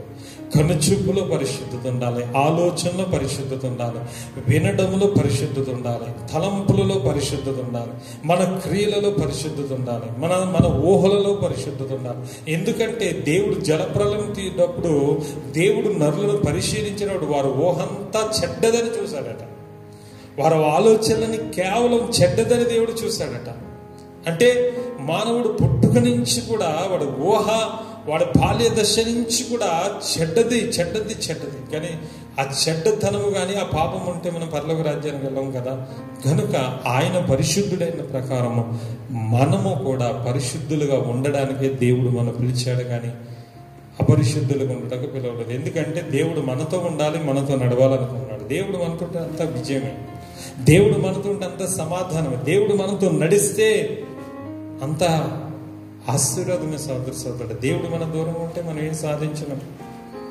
దేవుడు మనలోనే ఉండి మనలో నడుస్తున్నాడు అనుకోండి, ఎల్లప్పుడూ సంతోషము, ఆనందము, ధైర్యము, నీకు చాలా విడుదల వస్తుంది. దేవుడు మన దూరం ఎప్పుడవుతాడంటే సోదరు అపరిశుభ్రత నీలో కనపడ్డప్పుడే దేవుడు దూరం అయిపోయే ప్రమాదం ఉంది. ఆ దేవుడు వెంటనే మన పాపాలు ఒప్పుకోవాలి, కన్నీరు కాచాలి, ప్రభు పాదాలు పట్టుకోవాలి. ప్రభా, నేను అపరిశుద్ధుడిగా ఉన్నంత నా ఊహంతా అపరిశుభ్రత ఉంది, నా తండ్రి ఆలోచన నాయనా తండ్రి అపరిశుభ్రంగా ఉన్నాయి, నా తలంపులన్నీ అపరిశుభ్రంగా ఉన్నాయి, నా ఊహంతా చెడ్డదిగా ఉంది ప్రభు, నన్ను క్షమించి ప్రభు అని ఆయన సిలువు దగ్గరకు వచ్చి ఆ ప్రభు పాదం దగ్గర పట్టుకొని ఆయన రక్తం ద్వారా మనం కడుక్కోవాల్సి అవుతుంది. 3 విధాలుగా మనం పరిశుద్ధపరచుకోవచ్చు. 1 యేసు రక్తము, 2ది వాక్యము, 3ది పరిశుద్ధాత్మ. ఈ 3 విషయాలకి నేను ముగించేస్తాను వాక్యాన్ని. 1 యేసు రక్తం. దేని ద్వారా మనం పరిశుద్ధపరచుకోవాలంటే మన పాపములన్నీ కూడా ఈరోజు ఆ రోజు దేవుడు వారిని ఎలా పరిశుద్ధపరిచాడు? వారు నరసవను ముట్టినా, ఆ కడగా ఉన్న స్త్రీని ముట్టినా, కుష్ఠరోగను ముట్టినా వారు ప్రత్యేకంగా పాలు మెలుపులు 7 దినాలు ఉండాలి. ఆ 3వ రోజున వారు ప్రత్యేకించి వారు ఆ పాప పరిహార జలంతో పరిశుద్ధపరుచుకొని ఆ 7 దినములు పూర్తయిన తర్వాత పాలెంలోకి రావాలి. అలా ఆ తర్వాత దేవుని మందిరంలోకి వెళ్ళాలి. ఇలాంటి నియమనిష్టలు ఉన్నాయి. కానీ ఇప్పుడు నేను ఎలా పరిశుద్ధపరచుకోవాలి అని అంటే సోదరుడా, మొట్టమొదట మనం యేసు రక్తము ద్వారా మాత్రమే మనం పరిశుద్ధపరచుకోవాలి. అదే పేతురు 1వ అధ్యాయంలో మనం ఎలాగా 18 నుంచి చూస్తే పితృపారంపర్యమైన మీ వ్యర్థ ప్రవర్తనను విడిచిపెట్టున్నట్లుగా వెండి బంగారుల వంటి క్షయ వస్తువుల చేత మీరు విమోచింపబడలేదు, కానీ అమూల్యమైన రక్తము చేత అనగా నిర్దోషమును నిష్కలంకమగు గొర్రెపిల్ల వంటి క్రీస్తు రక్తము చేత విమోచింపబడితేనని మీరు ఎరుగుదురు. ఆమేన్. దేవుని స్తోత్రం. మొట్టమొదటిది మనం ఏ విధంగా పరిశుద్ధపరచబడాలి అంటే యేసు రక్తం ద్వారా మాత్రమే మనం వెండి బంగారు క్షయ వస్తువుల చేత మనం ఏమి పరిశుద్ధపరచబడం. ఈరోజు వెండి బంగారాలు దేవునికి ఇచ్చాము, లేకపోతే డబ్బుని ఇచ్చాము, మన పాపాలు కొట్టివని అనుకోకండి. సోదరు, మన పాపములు క్షమింపబడాలి అని అంటే యేసు రక్తం ద్వారా కడుగుకోవాలి. దేని ద్వారా కడుక్కోవాలి? యేసు రక్తం. సిలువు దగ్గరికి రావాలి. అనగా నీ గదిలోనే యేసు ప్రభు సిలువ ఉన్నట్టుగా ఆయన సిలువలు వేలాడబడుతున్న ప్రభు వైపు నువ్వు చూడగలగాలి. ఆ ప్రభు నీ పాపముల కొరకే మరణించాడని, ఆ ముండ్ల కిరీటం నీ కొరకే, తలలో ఆలోచనల కొరకు, నోటితో మాటల కొరకు నోటి మీద కొట్టబడ్డాడు, చెంపలు పెరిగివేయబడ్డాడు, ముఖం మీద ఉమ్మివేయబడ్డాడు, ఆయన ఒళ్ళంతా పిడిగుద్దులు గుద్దబడ్డాడు, కాళ్ళతో తన్నబడ్డాడు, ఆయన రెల్లుతో తల మీద కొట్టబడ్డాడు, ఆఖరికి భారమైన భయంకరమైన ముండ్ల కొరడాతో ఆయన ఒళ్ళంతా ఛిద్రంగా కొట్టబడ్డాడు. 39 కొరడా దెబ్బలు. భారమైన సిలువను అన్ని నీ పాపను సిలువ రూపంలో మోసాడు ఆయన. నీ చేతులు కాలకు నీ పక్షంగా మేకులు పొంది అమూల్యమైన రక్తం తన దేహంలో రక్తపు బొట్టుతో ఆఖరి వరకు కార్చాడు. ఆ సిలువ శ్రమలన్నీ ఎవరికి? నీ కొరకు కదా. ఆయన గాయాల వైపు చూడాలి, ఆయన పొందిన దెబ్బల వైపు చూడాలి, అని కార్చిన రక్తం వైపు చూడాలి. సోదరు నీ ప్రతి పాపం ప్రభు కప్పచెప్పి, ప్రభువా నిజమే తండ్రి, నా ఈ ప్రతి పాపం కొరకు నా సిలువలో రక్తం చెందించావయ్యా, నన్ను క్షమించయ్యా, ఈ పాపం నుంచి నన్ను కడుగు తండ్రి. ఈ పాపం చేయకుండా ఉండలేకపోతున్నాను తండ్రి, ఈ పాప బలహీనతలు పడిపోతున్నాను అయ్యా, నన్ను విడిపించు ప్రభా, నన్ను రక్షించు ప్రభా. నువ్వు రోధించాను, ఏడవాలి ప్రభు పాదాలు పట్టుకోవాలి. దేవుడు ఏం చేస్తాడు? తన రక్తం ద్వారా కడిగి నీలో ఉన్న జీవక్రియలు ఏం చేస్తాడ? Hebrew 9:14 ప్రకారంగా Hebrew 9:14 చదువునాను. 9:14 9వ అధ్యాయం 14 వచ్చి నిత్యుడగు ఆత్మ ద్వారా తను తాను దేవునికి నిర్దోషిగా అర్పించుకున్న క్రీస్తు యొక్క రక్తము నిర్జీవ క్రియలను విడిచి జీవము గల దేవుని సేవించుటకు మీ మనస్సాక్షిని ఎంతో ఎక్కువగా శుద్ధి చేయాలి. యేసు రక్తం ఎంతగా పనిచేస్తుందంటే మనలో నిర్జీవ క్రియలు తీసివేస్తుంది. బలహీనతలు అంటున్నావు కదా, బలహీనతలన్నీ యేసు రక్తం కడిగేస్తుంది. నీ అంతా నువ్వు సరి చేసుకోలేవు, నీ వల్ల కాదు, మన వల్ల కాదు. మనం యేసు రక్తం ద్వారా ప్రతి బలహీనత, ప్రతి పాపమును ఒప్పుకొని కడుక్కొని ప్రభా ఇంకేది నాకు తీసివేదంటే నా మనస్సాక్షిని శుద్ధి చేసి జీవం గల దేవుని తీసుకెళ్ళిపోయిందంటే యేసు రక్తం. చాలా మంది ఈరోజు యేసు రక్తం వాడుతున్నారు, చాలా అద్భుతాలు చూసారు, స్వస్థతలు పొందారు, తమ పాపాలను చూడపడ్డారు. కానీ ఇంకా చాలా మంది యేసు రక్తం తాగుతున్న వారి హృదయ స్థితిని మారలేదు. ఎందుకో తెలుసా? వారు కేవలం రొటీన్గా పానం చేస్తున్నారు, కానీ వారు పశ్చాత్తాపంతో పానం చేస్తారు కదా ప్రభు శరీర రక్తాన్ని. పశ్చాత్తాపంతో పానం చేసినప్పుడు ఖచ్చితంగా మనల్ని నిర్జీవ క్రియలు, మనల్ని బలహీనపరిచే క్రియలు ఆ ప్రభువే మనకు దూరం చేస్తాడు. ఆయనే మనం పరిశుద్ధులుగా మార్చేస్తాడు యేసు రక్తం ద్వారా. హల్లెలూయా. రెండోది, దేవుని యొక్క వాక్యం ద్వారా మనం పరిశుద్ధపరచబడదు. దేని ద్వారా? యేసు యొక్క వాక్యము ద్వారా మనమందరము పరిశుద్ధపరచబడదు. దేనికి మహిమ కలుగుతుంది కాక. హల్లెలూయా. ఎఫెసీయులకు రాసిన పత్రిక 5వ అధ్యాయంలో 25 నుంచి చూద్దాం.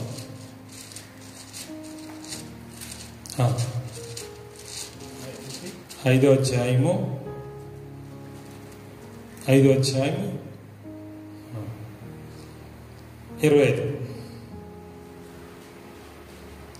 పురుషులారా మీరును మీ భార్యను ప్రేమించుడి, అటువలే క్రీస్తు కూడా సంఘమును ప్రేమించి అది కలంకమైనను ముడతైనను అట్టిది మరి ఏదైనను లేక పరిశుద్ధమైనది కాదు, నిర్దోషమైనది కాదు, మహిమగల సంఘముగా ఆయన తన ఎదుట నిలవబెట్టుకొనవలెనని వాక్యముతో ఉదక స్నానము చేత దానిని పవిత్రపరిచి పరిశుద్ధపరచుటకై దాని కొరకు తనను తాను అప్పగించుకొనెను. హల్లెలూయా. క్రీస్తు సంఘమును ఎలా పరిశుద్ధపరుచుకున్నాడట? వాక్యమని ఉదక స్నానము చేత దాన్ని పరిశుద్ధపరిచాడు. హల్లెలూయా. ఇప్పుడు నిన్ను పరిశుద్ధపరిచింది ఏంటి తెలుసా? దేవుని యొక్క వాక్యం. సోదరుడా, దైవజనుడు ద్వారా దేవుని ఆత్మ ప్రేరేపణ ద్వారా ఏ వాక్యాలు ఇస్తున్నాడో, నా కొరకే దైవజనం చెప్పాడని వింటున్నారు చాలా మంది. అలా కాదు నాన్న, నా కొరకు దేవుడు మాట్లాడాడు అన్నట్టుగా విను, ఖచ్చితంగా నీ జీవితం మారిపోతుంది. దైవజనికి నీ మీద అభ్యంతరం లేదు అనుకుంటున్నావు వాళ్ళ పాపం. ఎందుకంటే నీ విషయాలన్నీ బయటకు వచ్చేటప్పటికి ఆ విధంగా అనిపిస్తుందేమో. ఎందుకంటే నాకు తెలీదు నీ విషయాలు, నేనేమి గొప్ప పరిశుద్ధునే, నీకేం వాక్యం చెప్తలేదు. నేను కూడా నీలాంటి ఒక బలహీనున్నే. నన్ను కృప చేత నా ప్రభు దగ్గర పాపాలు ఒప్పుకుంటే ఈరోజు నన్ను పరిశుద్ధుడిగా మార్చి నీకు వాక్యం చెప్పే అవకాశం ఇచ్చాడు కనుక దైవజనుడి యొక్క వాక్యం అనే దేవుడు నీకు ఇచ్చిన వాక్యం ద్వారా ఒక ఉదక స్నానము చేసి ఆ సంఘమును పరిశుద్ధపరచుకొని తన ఎదుట నిర్దోషముగా తనకు నిలబెట్టాలని వాక్యం ఉదక స్నానం చేత పవిత్ర పరిశుద్ధ తను తాను అప్పగించుకున్నాడు తన సంఘం అనే భార్య కొరకు దేవుడు. హల్లెలూయా. ఈరోజు వాక్యం అనే ఉదక స్నానం. ఈరోజు వాక్యము రెండంచుల కంటే వాడికల బలమైన కట్టం. అందుకే దావీదు అన్నాడు, ప్రభా నేను పాపం చేయకు, నా హృదయం నేను వాక్యం ఉంచుకున్నాను అన్నాడు. వాక్యం గుర్తుండాలి, వాక్య ప్రకారం నీ జీవితం ఉండాలి, వాక్య ప్రకారం నడవాలి, వాక్య ప్రకారం నీ జీవితాన్ని సరిచేస్తారు. చాలా మంది వాక్యం ఈ చెబుతుంటారు, ఆ చెబుతూ వదిలేస్తారు. అందుకే వారి జీవితాలు మారవు, పరిశుద్ధపరచబడరు వాళ్ళు. అదే పాప బ్రతుకులు కొనసాగుతుంటారు. వాక్యం చాలా మంది వినోదం కొరకు వింటారు, చాలా మంది ఏదో టీవీలో మెసేజ్ విన్నట్టుగా ఉంటారు, సినిమా చూసినా. అట్లా కాదు నాన్న. వాక్యం ఇప్పుడు ఈ లాక్డౌన్ వల్ల బయట నువ్వు రాలేని స్థితిలో ఉన్నావు, కానీ ఈరోజు దేవుడు యూట్యూబ్ ద్వారా, ఫేస్బుక్ ద్వారా, వాట్సాప్ ద్వారా నీకు పంపిస్తున్నాడు కదా ఈ వాక్యాన్ని. ఈ వాక్యం అనే ఉదక స్నానం చేత నువ్వు స్నానం చేయబడి నీలో అభ్యంతరం అంతా అక్కడ దేవుని నామములో క్షమాపణ అడిగి నువ్వు మోకాళ్ళు ఇసి ప్రార్థన చేసి ప్రభా నిజమైతే నీ వాక్యాన్ని బట్టి నేను సరి చేసుకోవాల్సిన స్థితి ఉంది, నేను సరి చేసుకోలేకపోతున్నాను ప్రభా, నన్ను సరిచే ప్రభా. నీ వాక్యం ఉదక స్నానం చేతని ప్రభు పాదాలు పట్టుకుని ఏడ్చినప్పుడు ఖచ్చితంగా దేవుడు నిన్ను వాక్యంలో స్నానం చేత పరిశుద్ధపరుస్తాడు. ఆయన ఎదుట నువ్వు నిర్దోషిగా పరిశుద్ధుడిగానే ఉంటావు. నేను స్తోత్రం. శారీరక క్రియలు బట్టి ఎవరు పరిశుద్ధులు కాదు. నిజం, అబ్రహాము దేవుని నమ్మెను, అది అతను నీతిగా ఎంచమను. అబ్రహాము కృప చేతే నీతిమంతుడయ్యాడు. అతడి క్రియల వల్ల కనుక నీతిమంతుడైతే అతడికి అతిశయ కారణం కలుగుతుందని రోమీయులు రాసిన 4వ అధ్యాయంలో ఉంది. కానీ అతడు విశ్వాసం మూలమున అతడు సోదరుడా నీతిమంతుడయ్యాడు, కానీ క్రియల వల్ల కాదు. క్రియలు చూస్తే అతను చాలా వ్యతిరేకమైన క్రియలు ఉన్నది. దేవుడు ఇస్తానన్న వాగ్దానం గురించి ఆయన ఎదురు చూడలేదు. అబ్రహాం భార్య మాటలను తొందరపడి ఆగరు దగ్గరికి వెళ్ళిపోయాడు. ఆమెతో సంసారం ఇస్మాయిల్ కనేశాడు. అది దేవుని చిత్తం కాదు. ఆ శారా వల్ల పుట్టి ఇస్సాకు వలన అనేదే నీ సంతానం వల్ల దేవుడు అన్నాడు. మళ్ళీ తర్వాత ఇంకొక స్త్రీని పెళ్లి చేసుకున్నాడు. అందులో మిథ్యానీయులు కూడా పుట్టారు. మిథ్యానీయులు బహు భయంకరులు. ఇశ్రాయేలు చాలా శ్రమలు పెట్టారు. ఆ మిథ్యాను పుట్టాడు. మిథ్యానీయులు భయంకరమైన శ్రమలు పెట్టారు ఇశ్రాయేలు ప్రజలు. ఇలా దేవుని చిత్తం లేకుండా ఎన్నోసార్లు అబ్రహాము అపరిశుద్ధుడిగానే ఉన్నాడు. కానీ దేనివల్ల దేవుని దృష్టిలో నీతిమంతుడే అబ్రహాం అంటే విశ్వాసం బట్టి. అబ్రహాము దేవుని నమ్మేను, అది అతనికి నీతిగా ఎంచబడిన బైబిల్ అన్న వాక్యం చెప్తుంది. ఈరోజు మన క్రియల వల్ల మన శరీరం బట్టి నీతిమంతులం కాలం కానీ పరిశుద్ధులం కాలం కానీ యేసు రక్తం బట్టి అని వాక్యం. మూడోది పరిశుద్ధాత్మ. మూడోది ఏంటంటే పరిశుద్ధాత్మ చేత మనం పరిశుద్ధులం కావాలి. 2 దశలోనికి 2వ అధ్యాయం 13వ వచనం నుంచి మనం చదువుకుందాం. ప్రభువు వలన ప్రేమింపబడిన సహోదరులారా, ఆత్మ మిమ్మల్ని పరిశుద్ధపరచుట వలన మీరు సత్యమును నమ్ముట వలన రక్షణ పొందుటకు దేవుడు ఆది నుండి మిమ్మల్ని ఏర్పరచుకొనును. హల్లెలూయా. చూడండి సోదరుడా, ఆత్మ మిమ్మల్ని పరిశుద్ధపరచుట వలన, సత్యమును మీరు నమ్ముట వలన రక్షణ పొందుటకు ఆది నుండి మిమ్మల్ని దేవుడు. చూడండి, పరిశుద్ధాత్మ చేత మనం పరిశుద్ధపరచబడతాం. అపోస్తలులు ఉన్నారండి. యేసు ప్రభుతో ఉన్నంతకాలం ఎలా ఉన్నారు? వారు పిరికి వాళ్ళు ఉన్నారు, భయస్థులుగా ఉన్నారు, బొంకే వారు ఉన్నారు. అందులో ఒక యూదాన్ని ఆయన నమ్మేశాడు. తోమాన్ని ఆయన చేతిలో గాయముల్లో వేలు పెడితే నీకు పక్కలో వేలు పెడతాను అమ్మన్నాడు. పేతురు అయితే యేసుప్రభు ఎవరో తెలియదని 3 సార్లు అబద్ధం ఆడాడు. మరి అటువంటి వారు దేవుని సేవ చేసేవారు. ఎక్కడన్నా వారు అర్హులుగా కనిపిస్తున్నారా? ప్రార్థన చేయమంటే వాళ్ళు నిద్రపోయారు, 3 సార్లు లేపాడు ప్రభు అన్న. మరి వాళ్ళ అపోస్తలు ఏంటి ఒకసారి ఆలోచించండి మీరు. వారు సేవ చేసే వాళ్ళకి అర్హత కానీ వారికి యోగ్యత కానీ కనిపిస్తుంది అపోస్తలకి. కానీ వారు నిజంగానే సహోదరులు ఎప్పుడైతే పెంతెకోస్తు దినాన వారి మీదకి పరిశుద్ధాత్మ దేవుడు దిగి వచ్చాడో ఆ రోజు నుంచి బలవంతులుగా మారిపోయారు. హల్లెలూయా. పరిశుద్ధాత్మ వాళ్ళు పరిశుద్ధపరిచేసింది. పరిశుద్ధాత్మ చేత వాళ్ళు పరిశుద్ధులుగా మారిపోయారు. నిజంగానే దేవుని స్తోత్రం. వారు బలమైన ప్రార్థనలు, వారు ప్రార్థిస్తే భూమి కంపించింది. వారు నడిచి వస్తుంటే అద్భుతాలు జరిగినాయి, దెయ్యములు పారిపోయినాయి, రోగులు మంచాలకు. పేతురు గారు నీడ పడితే చాలా స్వస్థత చేసిందట. అపోస్తలులు అక్కడ నీడ పడితే వారు విడుదలైపోయింది. వారు ముట్టుకున్న వస్త్రాలు రోగుల మీద పెడితే వారికి స్వస్థత చేసిందండి. అంత అద్భుతం జరిగింది. ఎందుకంటే అప్పుడు వరకు అపరిశుద్ధులు, పరిశుద్ధాత్మ వచ్చే వాళ్ళు పరిశుద్ధులుగా మార్చేసింది. దయ్యాలు భయపడ్డాయి సోదరుడా. యేసు ప్రభు దయ్యాలు భయపడ్డాయి. ఇదిగో నువ్వు దేవుని పరిశుద్ధుడు మా జోలికి రావద్దు, ఇదిగో పందుల మందులోకి వెళ్ళిపోయాడని మా దగ్గర మిమ్మల్ని బతిమలాడుకున్న సమాజ మందులు దయ్యాలు భయపడ్డాయి. ఇదిగో నువ్వు దేవుని పరిశుద్ధుడు. పరిశుద్ధుడు అంటే దయ్యములకు భయం, పరిశుద్ధుడు అంటే సాతానుకు భయం. పరిశుద్ధుడు జోలికి అవి రాలేవు. పరిశుద్ధుడు ఉన్న చోట చాలా దూరంగా ఉంటాయి. పరిశుద్ధుడు జోలికి అవి రాలేవు. పరిశుద్ధత కలిగిన వ్యక్తిని సాతాను ముట్టుకోలేదు. పరిశుద్ధత కలిగిన వ్యక్తిని ఏమాత్రం సాతానుడు శోధిస్తాడు. పరిశుద్ధుని కానీ ముట్టుకోలేదు. యేసు ప్రభుని శోధించాడు కానీ వాడు ముట్టుకోలేడు. ఈరోజు కూడా పరిశుద్ధులను శోధిస్తాడు. శోధించడం కాదు, పరిశుద్ధులను కూడా శోధించే అధికారం వాడుకుంది. అపోస్తలుని పరిచయ రూపంలో శోధించలేదా? పౌలుని కూడా శోధించలేదు. శోధింపబడ్డారు వాళ్ళు, కానీ ముట్టుకోలేకపోయారు వాళ్ళు. ఈరోజు ఎందుకంటే సోదరుడా, ఈరోజు కూడా పరిశుద్ధత కలిగి పరిశుద్ధాత్మ చేత దేవుని ఆత్మాభిషేకం వరకు దేవుని సన్నిధిలో అడుగు. ఒకటి యేసు రక్తం ద్వారా పాపాలను ఒప్పుకుని కనుక. రెండోది వాక్యంతో నిన్ను సరిచూసుకో. మూడోది పరిశుద్ధాత్మ చేత నింపుదల కోరుకో.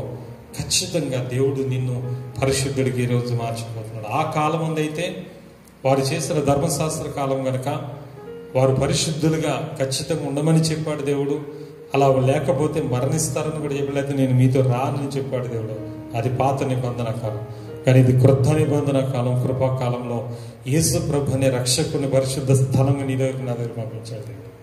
ఆయన మనతో ఉంటే చాలు, మనలో ఉంటే చాలు, మనతో నడిస్తే చాలు.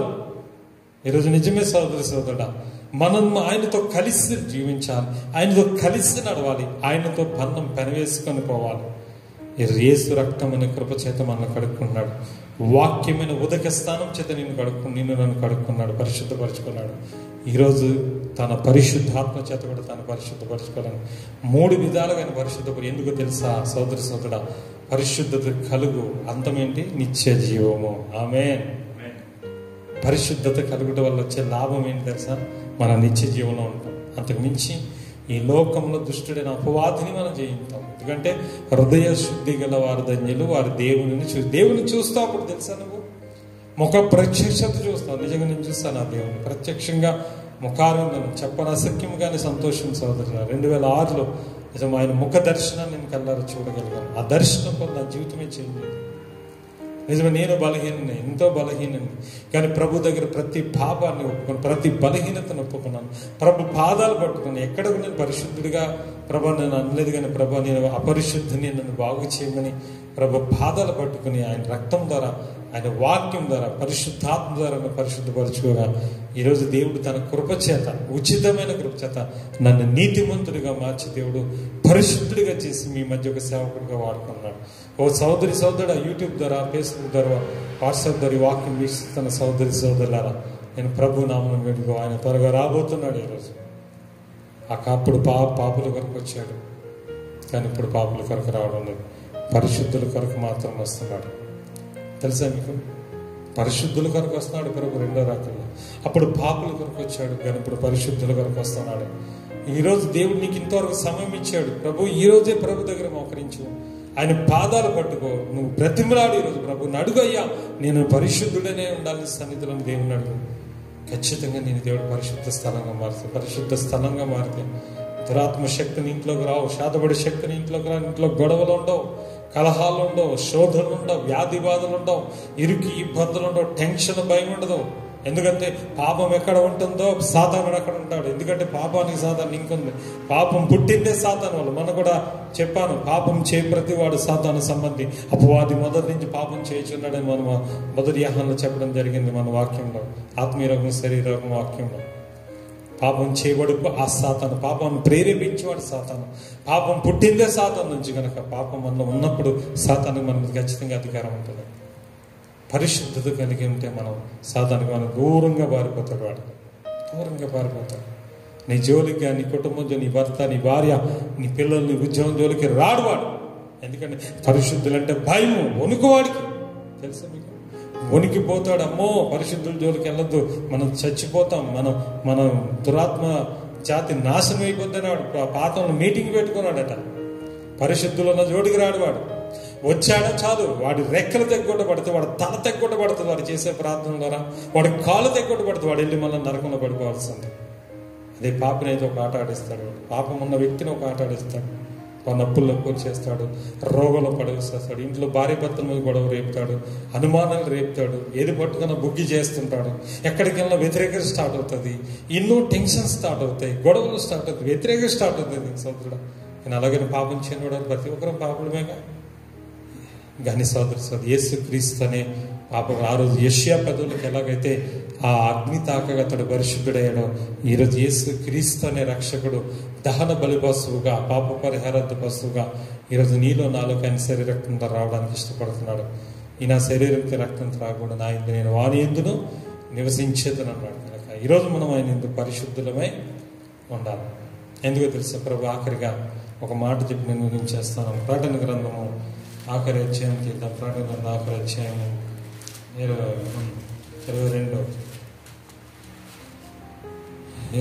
అధ్యాయం. స్తోత్రం, హల్లెలూయా. 11 వచనం నుంచి అన్యాయం చేయువాడు ఇంకను అన్యాయమే చేయనిము, అపవిత్రుడైన వాడు ఇంకను అపవిత్రుడుగానే ఉండనిము, నీతిమంతుడు ఇంకను నీతిమంతుడుగానే ఉండనిము, పరిశుద్ధుడు ఇంకను పరిశుద్ధుడుగానే ఉండనిము. ఇదిగో త్వరగా వచ్చుచున్నాను, వాని క్రియల చొప్పున ప్రతి వానికి ఇచ్చుటకు నేను సిద్ధపరిచిన జీతము నా యొద్ద ఉన్నది. దేవుని స్తోత్రం. హల్లెలూయా. అన్యాయం చేసి చేయనిస్తాడు, వద్దనడం చేయనిస్తాడు. అక్రమం చేయవాడు చేసి చేయనిస్తాడు దేవుడు. దుర్మార్గం అడ్డుకోడు దేవుడు. చెయ్యి అంటాడు. చెయ్యిని ఎందుకు నీకు ఇవ్వడానికి జీతం సిద్ధం. నీతిమంతుడు కానీ ఇంకా అపవిత్రుడు ఇంకా అపవిత్రుడిగానే ఉండని, నీతిమంతుడు ఇంకా నీతిమంతుడు కానీ, పరిశుద్ధుడైన వాడు ఇంకనో పరిశుద్ధుడుగానే ఉండని. ఇదిగో నేను త్వరగా వచ్చేస్తున్నాను, త్వరగా రాబోతున్నాడు. సోదర పరిశుద్ధతకు ఈరోజు మన జీవితంలో చోటిస్తే దాని అంతం ఇచ్చే జీవం. పరిశుద్ధ ఆలయంగా నిన్ను చేసుకున్నాడు. పరిశుద్ధత కలుగుటకి మన పాపములకి ఎలా మన అవయవాలు చెప్పాము, ఇప్పుడు పరిశుద్ధత కలుగుటకు మన దేహము మన అవయవాలు చెప్పాలి. మరి వాక్యం బట్టి మన మందులను పరిశుద్ధ స్థలంగా మార్చబడదాం. దేవుడు తండ్రిలో కొద్ది మాటలు దీవించిన గాక. ఆమేన్. దేవుని స్తోత్రం. హల్లెలూయా. మరి ఎంతమందికి అర్థమైంది వాక్యం? దయచేసి వాక్యం అర్థమైన వారందరి ముందు దేవుని స్తోత్రం చెప్దాం. హల్లెలూయా. ఈరోజు చూడండి సోదర, పరిశుద్ధుడిగా నేను పరిశుద్ధుడని అన్నాను గనక మీరు పరిశుద్ధులైనడి అన్నాడు ఆయన. ఆ రోజు ఎందుకు వారిని అలా పరిశుద్ధులకు ఉండమన్నాడు అని అంటే ఆయన మహాపరిశుద్ధుడు. సూర్యుడు నిజమే గొప్ప తేజస్సు కలిగినాడు, ఆయన దూరంగా ఉన్నాడు కనుక మనం దగ్గరికి వెళ్తే మాడి మస్ అయిపోతాం. అలాగే దేవుడు కూడా మహాపరిశుద్ధుడు. పాపంతో ఉంటే ఆయన దగ్గరికి వెళ్తే మనం చేస్తాం, ఉండలేము. అందుకే మనకు దూరంగా ఉన్నాడు ఎంతకాలం తెలుసా. దేవుడిది ఎందుకు కనపడ్డాడు, ఎందుకు రాడు అన్నట్టు వస్తే నువ్వు చేస్తావు నాన్న, దేవుడు తెలిసి చేస్తావు. ఆయన కోటీశ్వరులు కాదు తెచ్చాడు, చనిపోతాం మనం తెలుసా, బ్రతకం. అందుకే ఆయన దగ్గర ఉండడానికి అర్హత ఏంటంటే పరిశుద్ధత. అందుకే ప్రత్యేకమైన ఒక మందసాన్ని తయారు చేయించాడు ఆయన. పరిశుద్ధ స్థలాన్ని ప్రత్యక్ష గుడారం తయారు చేయించాడు. ప్రత్యేకంగా దానికి ఒక లేవి అనే యాజకులను ఏర్పరచుకున్నాడు. ప్రత్యేకం తను సేవ చేస్తూ ఏర్పరచుకుని 40 ఏండ్లు వారితో నడిచాడు. విజయం ఇచ్చాడు. పాలుతన ప్రాంత దేశం కానానుకు నడిపించాడు దేవుడు. నిజంగా ఈరోజు నిత్య సియోను మనం వెళ్ళాలి.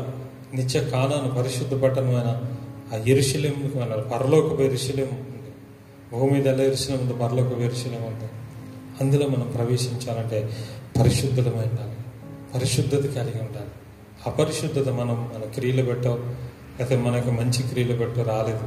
ఈరోజు ఎవరూ పరిశుద్ధులు కావు, కానీ యేసు రక్తం ద్వారా, వాక్యం ద్వారా, పరిశుద్ధాత్మ ద్వారా మనం పరిశుద్ధపరిచి మన మాట చాలా జాగ్రత్తగా ఉంటుంది, మన ఆలోచన జాగ్రత్తగా ఉంటాయి, మన తలంపులు జాగ్రత్తగా ఉంటాయి, మన క్రియలు జాగ్రత్తగా ఉంటాయి. కనుక పరిశుద్ధులమై ఉంటాం. అప్పుడు ప్రభు మనల్ని ఎంతగానో ప్రేమిస్తాడు. ఆయన మన గృహాల్లో మనలో నివసించడానికి ఇష్టపడతాడు. ప్రార్థన కూడా అప్పుడు భారంగా చేస్తాం. అపవిత్రులు ప్రార్థన చేయబుద్ధి కాదు, తెలిసింది. పాపలో ఉన్న వ్యక్తికి ప్రార్థన చేయబుద్ధి కాదు. ప్రార్థన చేయాలంటే మనసు రాదు, మోకాలు లేబుద్ధి కాదు. అతను ఎందుకు తెలుసా? పాపము ప్రార్థన చేయకుండా ఆపుతుంది, ప్రార్థన పాపం చేయకుండా ఆపుతుంది. ఆమేన్. పాపము ప్రార్థన చేయకుండా ఆపుతుంది, ప్రార్థన ఏమో పాపం చేయకుండా ఆపుతుంది. చూడు, ప్రార్థన ఎక్కువ వ్యక్తి పాపం నుంచి విడుదల పొందుతాడు, ప్రార్థన తక్కువైన వ్యక్తి పాపంలో బంధం పడతాడు. కనుక సోదరుడా, ఈ ప్రార్థన మన జీవితంలో ఉండి ఖచ్చితంగా మన తలంపులు, మన ఊహలు, మన ఆలోచన, మన క్రియలను పరిశుద్ధపరచడానికి ప్రభు ఈరోజు సిద్ధంగా ఉన్నాడు. ప్రభు దగ్గర మోకాళ్ళు లేదా ప్రార్థన చేసుకునే వాక్యం బట్టి ప్రార్థన. మహాగణుడు అయిన తండ్రి, మహోన్నతుడైన ప్రభు, నీ పరిశుద్ధమైన నామమున స్తోత్రం. శుక్రవారం వాగ్దానం ప్రభు, ఈరోజు మే నెల క్రమంలో నాయన మొదటి వారం మొదటి రోజుగా మేమందరం నీ సన్నిధిలో ప్రభు రీతిగా ప్రార్థించడానికి ఆన్లైన్ ఆరాధనలో మాకు అవకాశం ఇచ్చిన నీ గొప్ప కృప, నీ ప్రేమను బట్టి నీకు వందనములయ్యా. ఎందుకంటే ప్రభు ఈరోజు నువ్వు మాతో మాట్లాడుతున్నావు. నిజమే, నేను పరిశుద్ధుడు కనుక మీరు పరిశుద్ధులైనడి నాయన ప్రభును సెలవిచ్చావు తండ్రి మోషే ద్వారా. నాయన నిజమే, ఆ రోజు ఇజ్రాయేల్ ప్రజలకు నువ్వు నాయన సినాయి పర్వతం దిగి వచ్చినప్పుడు అయ్యా కొండంచులు కూడా ఎవరు ముట్టకూడదని తమను తాము వారు 2 దినములు పరిశుద్ధపరచుకోవాలని చెప్పినప్పుడు దేవా మోషే వారు 2 దినములు పరిశుద్ధపరు వారు వస్త్రమును ఉతుక్కొని ఏ పురుషుడు స్త్రీని చేరకుండా పరిశుద్ధపరచుకోకుండా అతని సినాయి పర్వతం మీదకి నువ్వు దిగి వచ్చినావంట. నీ స్తోత్రాలు. మండుచున్న కొండ ధూమము, బోరధ్వని, మహాశబ్దంతో భూమి కంపించిపోయిందట ప్రభా. తండ్రి ఇజ్రాయేల్ నుంచి నమస్కారం చేశారు. కొండ అంచులు కూడా ఎవరు రావద్దన్నాను ఆయన. అంత పరిశుద్ధుడు ప్రభా. అటువంటి పరిశుద్ధుడు 40 ఏండ్లు నాయన వారితో నాయన నిజం ఒక ప్రత్యక్ష గుడారం ఏర్పాటు చేసి ఆ గుడారంలో మందస్సంలో ప్రభా మూషాహారం నాయన ఆహారం చిరిగిన చేతికర్ర నాయన మన్నా కొలిసి బంగారు పాత్ర అలాగే నాకు రాతి పలకలు నిబంధన పలక నుంచి ఆ ప్రత్యక్షుడు మందస్సు మీద దిగివచ్చి మోషేతో ముఖాముఖి స్నేహితుడి ద్వారా మాట్లాడేవాడు నాయన. ఆయన ప్రత్యక్ష గుడారంలో బలిపీఠం దగ్గరికి ఏ వ్యక్తి అయినా పాపం చేసినప్పుడు ఆ పాప పరిహారార్థములు తెచ్చిన బలి కోసం వధించినప్పుడు ఆ బలిపీఠను ప్రోక్షించగలగరు, ప్రార్థన చేయగలరు, పాపం పరిహారం అయ్యేది. ఒకళ్ళు ఎవడైనా తండ్రి నాయన ముట్టకూడదని చెప్పాను, శ్రామ గల స్త్రీని ముట్టకూడదు, కుష్ఠరోగిని ముట్టకూడదన్నావు నాయన. అలాగే నాయన ఇప్పుడు చనిపోయిన నరసవాన్ని కూడా ముట్టకూడదన్నావు. అలా ముట్టిన వాడు ఇజ్రాయేలు సమాజంలో కొట్టివేయబడతాడు. అటువంటి వాడు ఉండకూడదు. వాడు అటువంటి వాడు దేవుని వందన అపవిత్రపరిచిన వాడు అవుతాడన్నావు నాయన. గాని ప్రభు ఆ కాలంలో కూడా పాప పరిహార బలి ధర దహన బలిని వీటం ఒక ఎర్రన పై నిష్కలంకమైన పెరిని వధించి దానినైనా తండ్రి ప్రభ మరి చర్మ మాంసం పేడ దహించి వేసినప్పుడు వచ్చిన బూడిద ఆయన వారి పాప పరిహార జలముగా వాడుకుని వారు తమ పాపను పరిశుద్ధ 3 దినం 7 దినం పవిత్రులై అప్పుడు దేవుని మందిరంలోకి వెళ్ళేవారట నాయన. నిజమే, ఆ రీతిగా పరిశుద్ధపరచుకున్నాడు, బ్రతికి ఉంటాడు పరిశుద్ధ సంబంధం. ఎందుకంటే దేవుడు ప్రత్యక్షంగా వారి మధ్యలో ఉన్నాడు. లేదా వాడు చనిపోతాడు. ఆయన అంత కఠిన నిర్ణయాలు ఉండేవి. కానీ ప్రభు ఈ లోకానికి నా తండ్రి ఆ రోజు యేసయ్య ప్రవక్త నాయన దర్శనం చూసినప్పుడు ఒక కారుతో నిప్పు తెచ్చి పెదవులు తగ్గించగా అతడు ఎలా పరిశుద్ధుడయ్యాడు. ఈ రోజు నేను యేసు క్రీస్తునే అగ్నిని మా మధ్యలో పంపించని స్తోత్రాలు. ఆయన పరిశుద్ధుడైన శిశువుగా పుట్టాడు, పరిశుద్ధుడిగా ఎదిగాడు. ఈ లోకంలో పాపము లేదు ఆయనలో. నాయన మహాపరిశుద్ధుడిగా మహాపరిశుద్ధ రక్తాన్ని మాకు చిందించాడు. ఆ పరిశుద్ధ రక్తం జరుగుతున్నాను మేము పరిశుద్ధులు అవుతున్నాం, ప్రభానికి పొందుతున్నాను. అలాగే ఇప్పుడు తన యొక్క భార్య అయిన సంఘమును వాక్యమును ఉదక స్నానం చేత పరిశుద్ధపరుచుకున్నాడు. మూడోదిగా తన ఆత్మని పరిశుద్ధాత్మనిచ్చి ఆయన పరిశుద్ధపరిచి ఈరోజు తన ఎదురు పరిశుద్ధులము నిర్దోషులమై ఉండాలని జగత్తు పునాది వేయబడక మునిపి అనాది సంకల్పం చేత నిన్ను నీవు అర్పించుకున్నావు ప్రభు యేసయ్యనికి స్తోత్రమయ్యా. దానికి వందనం చెల్లిస్తున్నాను. ఎందుకంటే నాయన ఆ రోజు నాయన తెలియక మా అవయవములు పాపములకు నాయన దాసులుగా అప్పచెప్పాం ప్రభు. దానివల్ల మాకు కలిగింది ఇంతంత నష్టమే. ఇప్పుడు పరిశుద్ధత కలగడానికి మా అవయవాలు అప్పచెప్పాలనుకున్నాను. ఎందుకంటే పరిశుద్ధతకు కలుగు అంతము నిత్య జీవం అంటున్నావు నాయన. మీరు దేవుని ఆలయం అంటున్నావు. దేవుని ఆలయం మీలో, మీరు దేవుని ఆలయం ఆయన మీలో ఉన్నాడని, దేవుని ఆలయం పాలు చేయకూడదని దేవుని ఆలయం పరిశుద్ధం అన్నావు నాయన. పరిశుద్ధులొకటికే పిలిచావు కానీ ఆయన జాగ్రత్తను దూరంగా పారిపోమన్నావు నాయన. పాపమును దూరంగా పారిపోమన్నావు ప్రభా. అలా ఉండడానికి మాకు సహాయం చేయండి. తమ ఘట్టమును ఎలా కాపాడుకోవాలో ఎరిగి ఉంటుంది దేవుని చిత్తం ప్రభా. ఈరోజు నేను పరిశుద్ధులొకటికి నువ్వు పిలిచావట మొదటి పేతులో. నువ్వు పరిశుద్ధుడ ప్రకారం మేము పరిశుద్ధులై ఉండాలట. ఎందుకంటే అందుకే నిష్కలంక నిర్దోషము గొర్రెపిల్ల రక్తం అంటే రక్తం చదువు మమ్మల్ని కడిగినంత సరి జ్ఞాపకం చేసుకో ప్రభు. బలహీనంతో ఈరోజు పరిశుద్ధత కలిగి ఉంటలకు సహాయం చేయండి. ఆయన బలహీనమైపోతున్నాం ప్రభా, పడిపోతున్నాం ప్రభా, జారిపోతున్నాం ప్రభా, ప్రార్థన చేయలేకపోతున్నాం ప్రభా. ఎందుకంటే పరిశుద్ధత లేదు లేదు లేదు. ఎప్పుడు ఫోన్లో యూట్యూబ్లు చూసుకుంటమే, ఫేస్బుక్లు చూసుకుంటమే, చాటింగ్లు చేయడమే, ఫోన్ కాల్స్ మాట్లాడి దీంతో అపవిత్రపరచబడిపోతున్నాం ప్రభా. ఇంకా చూస్తే ముచ్చట్లు తండ్రి ఈ లాక్డౌన్లో నీతో గడపడం అనేసి ముచ్చట్లు లోక్సభ మాటలు పెట్టుకుని వ్యర్థంగా పరిశుద్ధమైపోతున్నాం ప్రభా. తిండి వ్యామోహంతో, డబ్బు వ్యామోహంతో ఆలోచించుకుంటున్న అపరిశుద్ధమైపోతున్నాం. లోక సంబంధమైన పాపముల వల్ల కూడా, బూతుల వల్ల, అబద్ధాల వల్ల, కొండెముల వల్ల, అసూయ వల్ల, ద్వేషం వల్ల, పగ వల్ల, ప్రతీకారం వల్ల అపరిశుద్ధమైపోతున్నాం. కనుక పరిశుద్ధత నేను మాలోంచి తొలగిపోతుంది ప్రభా. క్షమించు ప్రభా. ఇక నుంచి మా నోటి, మా యొక్క ప్రవర్తన, మా ఆలోచనలు, మా కళ్ళ చూపు, మా చెవులు, మా హృదయము, మా యొక్క ప్రతి పరిస్థితి కూడా పరిశుద్ధపరచమని సన్నిధిలో వేడుకుంటున్నాం. పరిశుద్ధత కలుగుటే నిత్య జీవం. పరిశుద్ధ యొక్క ఫలము ఈ లోకసమైన ఆశ్రితం కూడా. లోకంలో ఉన్నంతసేపు దుష్టుడు ముట్టడు పరిశుద్ధులు జోలికి వారు రాడు. వాడు ముట్టుకోవడం పరిశుద్ధులను చూడవాడు దూరంగా పారిపోతున్నాడు. పరిశుద్ధులకు నాయన తండ్రి ఇదిగో ప్రభు దూతలు కావలి ఉంటారయ్యా. పరిశుద్ధుల చుట్టూ నీ ఖడ్గం పెట్టిన దూతలు కావలి ఉంచుతావు ప్రభా. అట్టి కాపుదల నుండి దుష్టుడు వారిని ముట్టడు ప్రభా. నిజమే, అటువంటి పరిశుద్ధత నీ కృపచేత అనుకుని అబ్రహాము దేవుని అతను నీతిగా ఎంచమని కృపచేత అతను నీతిమంతుడయ్యాడు. ఈరోజు కూడా కృపచేత మమ్మల్ని నీతిమంతులుగా మార్చమని ప్రార్థన చేస్తున్నాను. ఈ వాక్యం వింటున్న వారిని ఒకసారి దర్శించి త్వరగా పరిశుద్ధులుగా మార్చండి. లాక్డౌన్ త్వరగా ఎత్తివేయబడాలి. కరోనా వైరస్ త్వరగా లయమైపోవును గాక. ప్రజలందరూ సుఖ శాంతులతో జీవించుదరుగా. మా దేశ ప్రజలను, దేశ అధికారులు, మంత్రులు, రాజును దీవించండి. తండ్రి నేను చాలా మంది నేను లాక్డౌన్ వల్ల ప్రభు ఆహారం లేక బాధపడుతున్న వారందరికీ ఆహారం పనులు దయచే ప్రభు. ఇదిగో తండ్రి త్వరగా నీ రాకడ వస్తుంది.